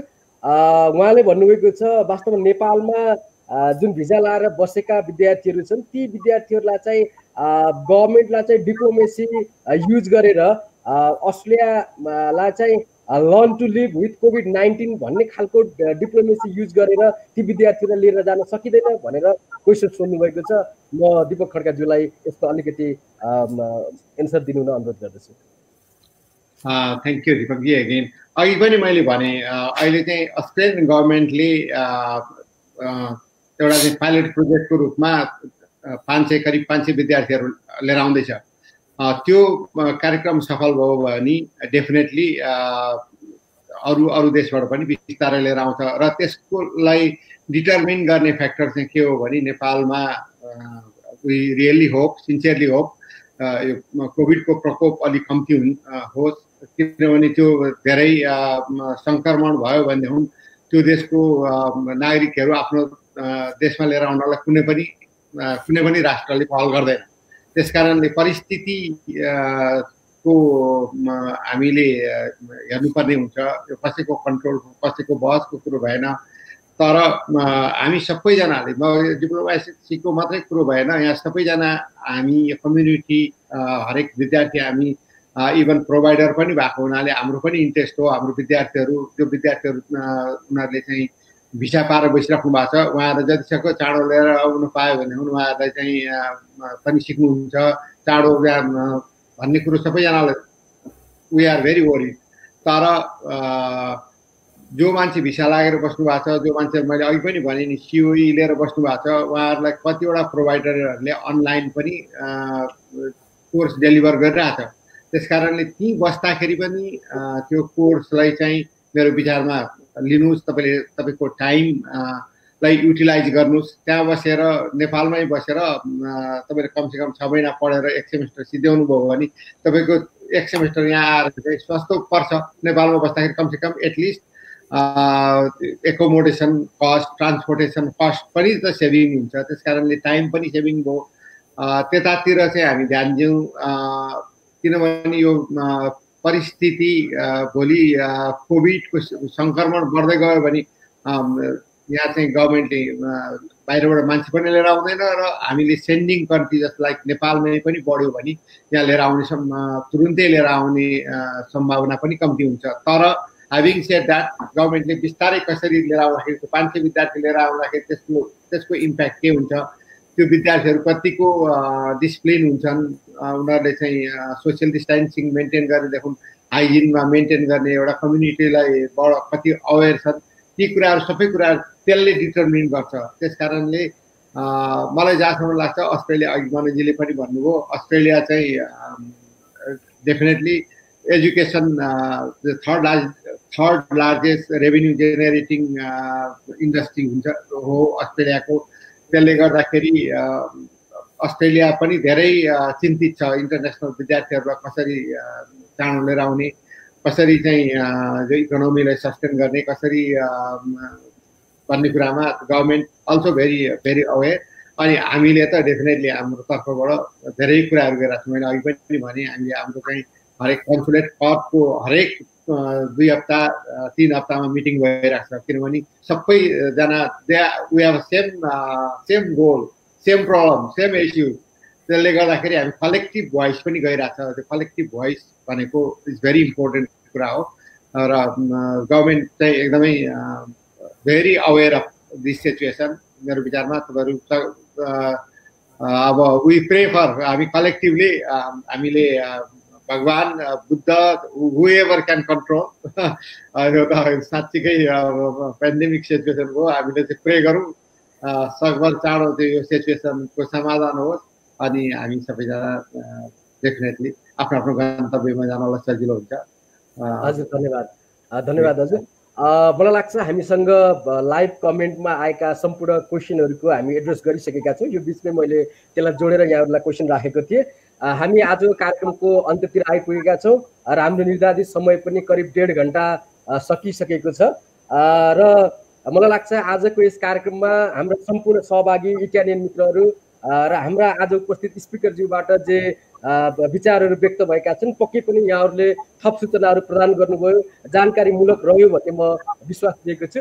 नेपाल शैक्षिक परामर्श संघ इक्यान संसारभर रहेका नेपाली विद्यार्थीहरूलाई कसरी आपतकालीन हिसाबले उद्धार गर्न सकिन्छ, आपतकालीन अवस्थामा रहेका विद्यार्थीलाई उद्धार गर्न सकिन्छ भन्ने विषयले निरन्तर रूपमा यहाँहरू जस्ता अर्गनाइजेसनहरूसँग, यहाँहरू जस्ता सङ्घ संस्थाहरूसँग क्लोजली यसलाई काम गरिरहेको छ र सम्पूर्ण विश्वभरबाट हामीलाई प्रत्यक्ष हेरिरहनुभएका कोही विद्यार्थी अभिभावकहरू हुनुहुन्छ, त्यस्ता खालका कुनै समस्याहरू छन् भने कृपया नेपाल शैक्षिक परामर्श संघ इक्यानको इमेल आइडी info@ecan.org.np मा र फेसबुक पेजमा पनि यहाँहरूले क्वेसनहरू राखिदिन सक्नुहुन्छ। हामीले पक्कै पनि यस्ता सम्बन्धित निकायहरूसँग समन्वय गरेर यहाँहरूको समस्यालाई समाधान गर्ने कोसिस गर्नेछौँ र हामी कार्यक्रमको अन्तिममा आइपुगेका छौँ। म अन्तिममा कार्यक्रम समापन हुनुभन्दा अगाडि केही आफूलाई लागेको छुटेका महत्त्वपूर्ण कुराहरू जुन नेपाली विद्यार्थी अभिभावकहरूलाई भन्नै पर्ने विषयहरू केही छन् भने छोटोमा राखिदिनु हुन म अनरेरी कन्सल जनरल मिस्टर दीपक खड्काज्यूलाई अनुरोध गर्दछु। थ्याङ्क यू दीपकजी, धेरै धन्यवाद। सबभन्दा पहिला त म इक्यानलाई धेरै धन्यवाद दिन चाहन्छु। यो किसिमको इन्टरेक्टिभ प्रोग्राम तपाईँहरूले आयोजना गर्नुभयो। यसले मलाई जहाँसम्म लाग्छ धेरैभन्दा धेरै साथीहरूले केही हदसम्म इन्फर्मेसन पाउन सफल हुनुभयो जस्तो लाग्छ। र मेरो एउटा सजेसन चाहिँ अस्ट्रेलियामा हाम्रो नेपाली स्टुडेन्ट एसोसिएसन भनेर एउटा नेपाली इन्टरनेसनल स्टुडेन्ट एसोसिएसन भनेर पनि छ, क्यारे उहाँहरूसँग पनि सम्बन्ध गर्नुहोस्। उहाँहरूले पनि दे आर वर्किङ टुगेदर। अनि हाम्रो डेफिनेटली हाम्रो कम्युनिटी, हाम्रो एनआरएनए, एम्बेसी, हामी सबैजनाले चाहिँ कलेक्टिभली हामी काम गरिरहेछौँ। मैले अघि पनि भने हाम्रो चाहिँ समस्याहरू हुँदै नभएको होइन, समस्याहरू डेफिनेटली छन्। यो समस्याहरू केही हदसम्म हामी लक्की भयौँ।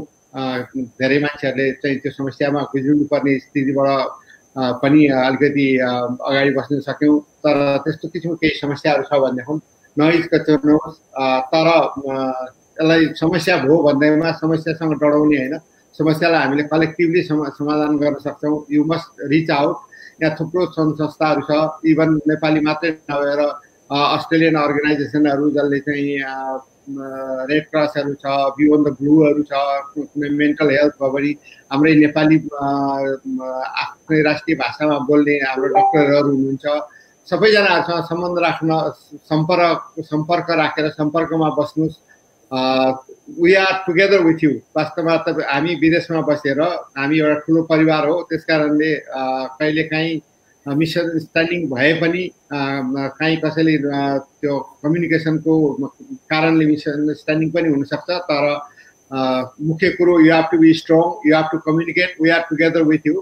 प्यारेन्ट्सहरूले पनि त्यही त्यस्तो छ भनेदेखि अघि मनोजीले पनि भन्नुभयो, अहिले यतिखेर भनेको एक आपसलाई ढाडस दिने हो। We have to be strong, mentally strong. त्यो अब फिजिकल्ली अथवा इकोनोमिकल्ली त्यो अप्स एन्ड डाउन भइराख्ने कुराहरू हो। तर mentally we have to strong. हरेक कुराहरूलाई if we are focus, if we are working together, we can win. र त्यति भन्दै म के पनि भन्न चाहन्छु भने वी रियली हामीले खालि गभर्मेन्टलाई अथवा अरू कुनै अर्गनाइजेसनहरूलाई मात्रै भर पनि नपरौँ। अहिले धेरै इन्फर्मेसनहरू एउटा चाहिँ फिङ्गर टिप्समा इन्फर्मेसनहरू पाइन्छ। There are so many information, so many organization to support. अनि र वी हेभ टु हामीले आफैले केयर गर्दा गर्दै हामीले एउटा कम्युनिटीलाई पनि केयर हुन्छ। किनभने हामी आफैले डिसिप्लिन भयौँ, हामीले डिसिप्लिन मेन्टेन गऱ्यौँ, हाम्रो आफ्नो हेल्थको केयर गऱ्यौँ भने पनि डेफिनेटली कम्युनिटीलाई त्यसले हेल्प गर्छ र कम्युनिटी र ग्रेटर कम्युनिटीलाई हेल्प गर्छ। त्यसको लागि हामीले we have to work together. एक आपसमा यो बेलामा सबभन्दा अप्ठ्यारो बेलामा हामी चाहिँ वी हेभ टु टुगेदर। अरू फर्गेट अबाउट अल डिफरेन्सेसहरूलाई बिर्सेर हामी वी हेभ टु टुगेदर। हामी चाहिँ together we can stand firm. सँगै भयौँ भने धेरै हामी बलियो भएर उभिन सक्छौँ। इभन यो इन्भिजिबल शत्रुलाई पनि हामीले सामना गर्न सक्छौँ। Stay safe, stay healthy, maintain social distancing, एकदम take care. We are together. Thank you very much. Thank you so much sir. यसै गरी हामी कार्यक्रमको अन्तिममा आइपुगेका छौँ।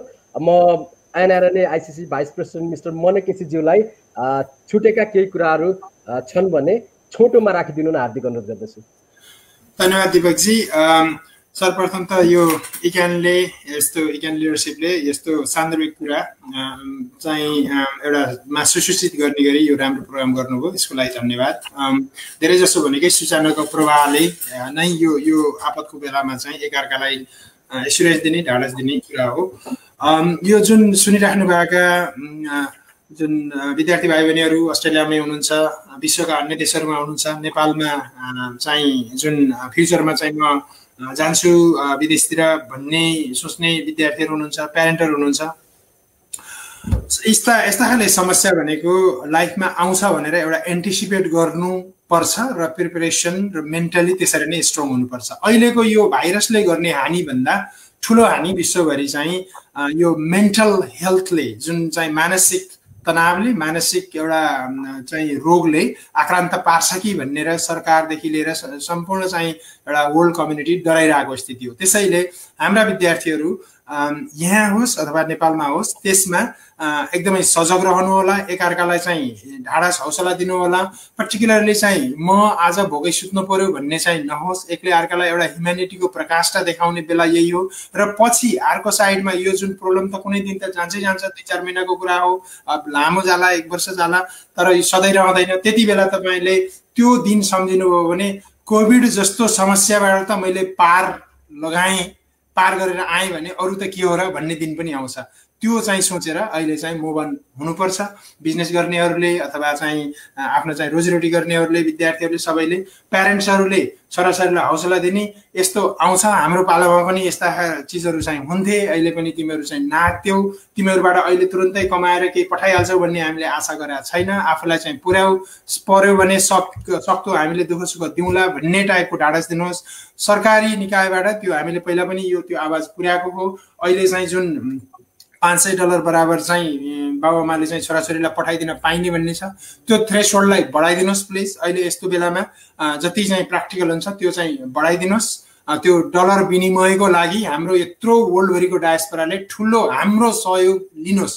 सरकारी निकायले यो आवाज सुन्दै गर्नुभएकोले यत्रो हाम्रो 80 लाखको डायस्पोरा सार्कभन्दा बाहिर छ। हाम्रो कुन रूपले हामीलाई परिचालन गर्न चाहनुहुन्छ, सहयोग लिन चाहनुहुन्छ, हामी तयार छौँ। र त्यो गर्नुभयो भने हाम्रो नेपालमा कहिल्यै पनि त्यो डलर विनिमय नपुग्ने भन्ने समस्या हुँदैन। र यस्तो बेलामा तपाईँहरूले चाहिँ प्यारेन्टहरूले बच्चाहरूलाई पठाउन चाहन्छन् भने पठाउन दिनुहोस्। किनभने प्यारेन्टसँग पैसा होला, सबै नहोलान्, हुनेहरू पनि होलान्, तिनीहरूले चाहिँ आफ्ना बच्चाहरूलाई पठायो भने यस्ता बाहिर छरिएका कम्युनिटीलाई पनि अलिकति लोड लो हुन्छ। अर्को जाँदा जाँदै अघि दिपकजीले मेन्सन गर्नुभएको कुरामा जुन नेपालमा अड्किराख्नु भएको थुप्रै मासलाई अघि पनि हामीले टच गऱ्यौँ, त्यही कुरोलाई तपाईँहरूलाई चाहिँ सरकारले पोजिटिभली सफ्ट कर्नरले, सफ्ट लाइनले हेर्छ। तपाईँहरू नियम मानेर त्यहाँ बस्नु भएको हुनाले पछि यो समस्या उल्झिएपछि उनीहरूलाई पनि थाहा छ यसरी अड्केर बसेका छन् भन्ने, मिल्ने भएपछि ल्याउने प्रावधान राख्छ। क्वारेन्टाइनमा बस्नुपर्ने हुनसक्छ, बस्नुपर्छ नै। तर यदि चाहिँ अलिकति टाइम लाग्यो भने पनि तपाईँले चाहिँ नातिनु होला, तपाईँको भिसा नै सकियो भने पनि कुनै न कुनै वे निस्किन्छ। किनभने तपाईँले नियम मिचेर उ गरेर चाहिँ गएको होइन, नियम मान्नेहरूलाई यिनीहरूले पनि यो अहिलेको क्राइसिसको कन्टेक्स्टमा चाहिँ तपाईँलाई चाहिँ अनर गर्छ। जहाँसम्म अनलाइनमा पढ्ने नपढ्ने तपाईँको आफ्नो फाइनेन्सियल डिसिजन पनि हो।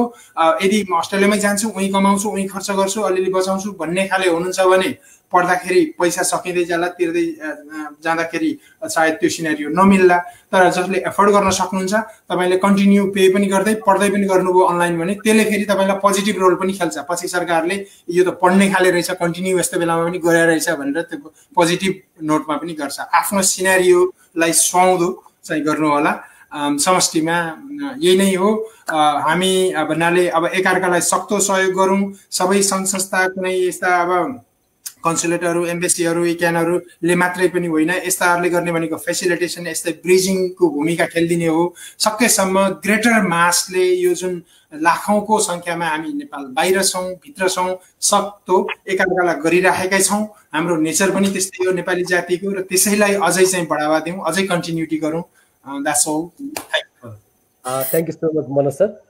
म विशेष धन्यवाद दिन चाहन्छु। व्यस्त समय र अप्ठ्यारो परिस्थितिमा पनि इक्यानको निमन्त्रणालाई सहर्ष स्वीकार गरू आफ्ना भनाइहरू, विचारहरू राखिदिनु भएकोमा मिस्टर चन्द्रयोञ्जनज्यूलाई, मिस्टर दीपक कुमार खड्काज्यूलाई र मिस्टर मनकसीज्यू, तीनैजना विशिष्ट अतिथिहरूलाई म विशेष धन्यवाद दिन चाहन्छु। र म आभार व्यक्त गर्न चाहन्छु यस कार्यक्रमलाई सफल बनाउनको निमित्त विशेष सहयोग गर्नुहुने नेपाल शैक्षिक परामर्श सङ्घ इक्यानका केन्द्रीय अध्यक्ष प्रकाश पाण्डेज्यू, उपाध्यक्ष शेषराज भट्टराईज्यू, त्यस्तै सचिव वासुदेव दाहालज्यू लगायत सम्पूर्ण केन्द्रीय समितिका पदाधिकारीज्यूहरू, ब्याकग्राउन्डमा बसेर हामीलाई यो कार्यक्रमलाई सहयोग गर्नुहुने केन्द्रीय सदस्य आशिक कार्की, त्यस्तै आरएन उप्रेतीज्यू लगायत सम्पूर्ण कार्य समितिका सदस्यहरूलाई म विशेष धन्यवाद दिन चाहन्छु। त्यसै गरी नेपाल शैक्षिक परामर्श सङ्घ इक्यानका पूर्व अध्यक्ष, परिषदका अध्यक्ष लगायत सम्पूर्ण अध्यक्षज्यूहरू, सल्लाहकारका संयोजक लगायत सम्पूर्ण सल्लाहकारज्यूहरू र हामीलाई टेक्निकली साथ दिने इक्यानका कर्मचारी प्रतीक भाइ रुद्रजी लगायत इक्यान केन्द्रीय कार्य समिति आशिक कार्कीज्यू लगायत हाम्रो यो आजको यस प्रत्यक्ष कार्यक्रममा सहभागी हुनुहुने सम्पूर्ण इक्यानियन मित्रहरू र संसारभर रहेका विद्यार्थी, अभिभावक एवं सम्पूर्ण सहभागी महानुभावहरूमा म विशेष धन्यवाद दिँदै यहाँहरूको बिचबाट आजको कार्यक्रम यही समाप्त भएको जानकारी गराउन चाहन्छु। हस्त धन्यवाद। जय ICAN. Thank you very much. Thank you so much.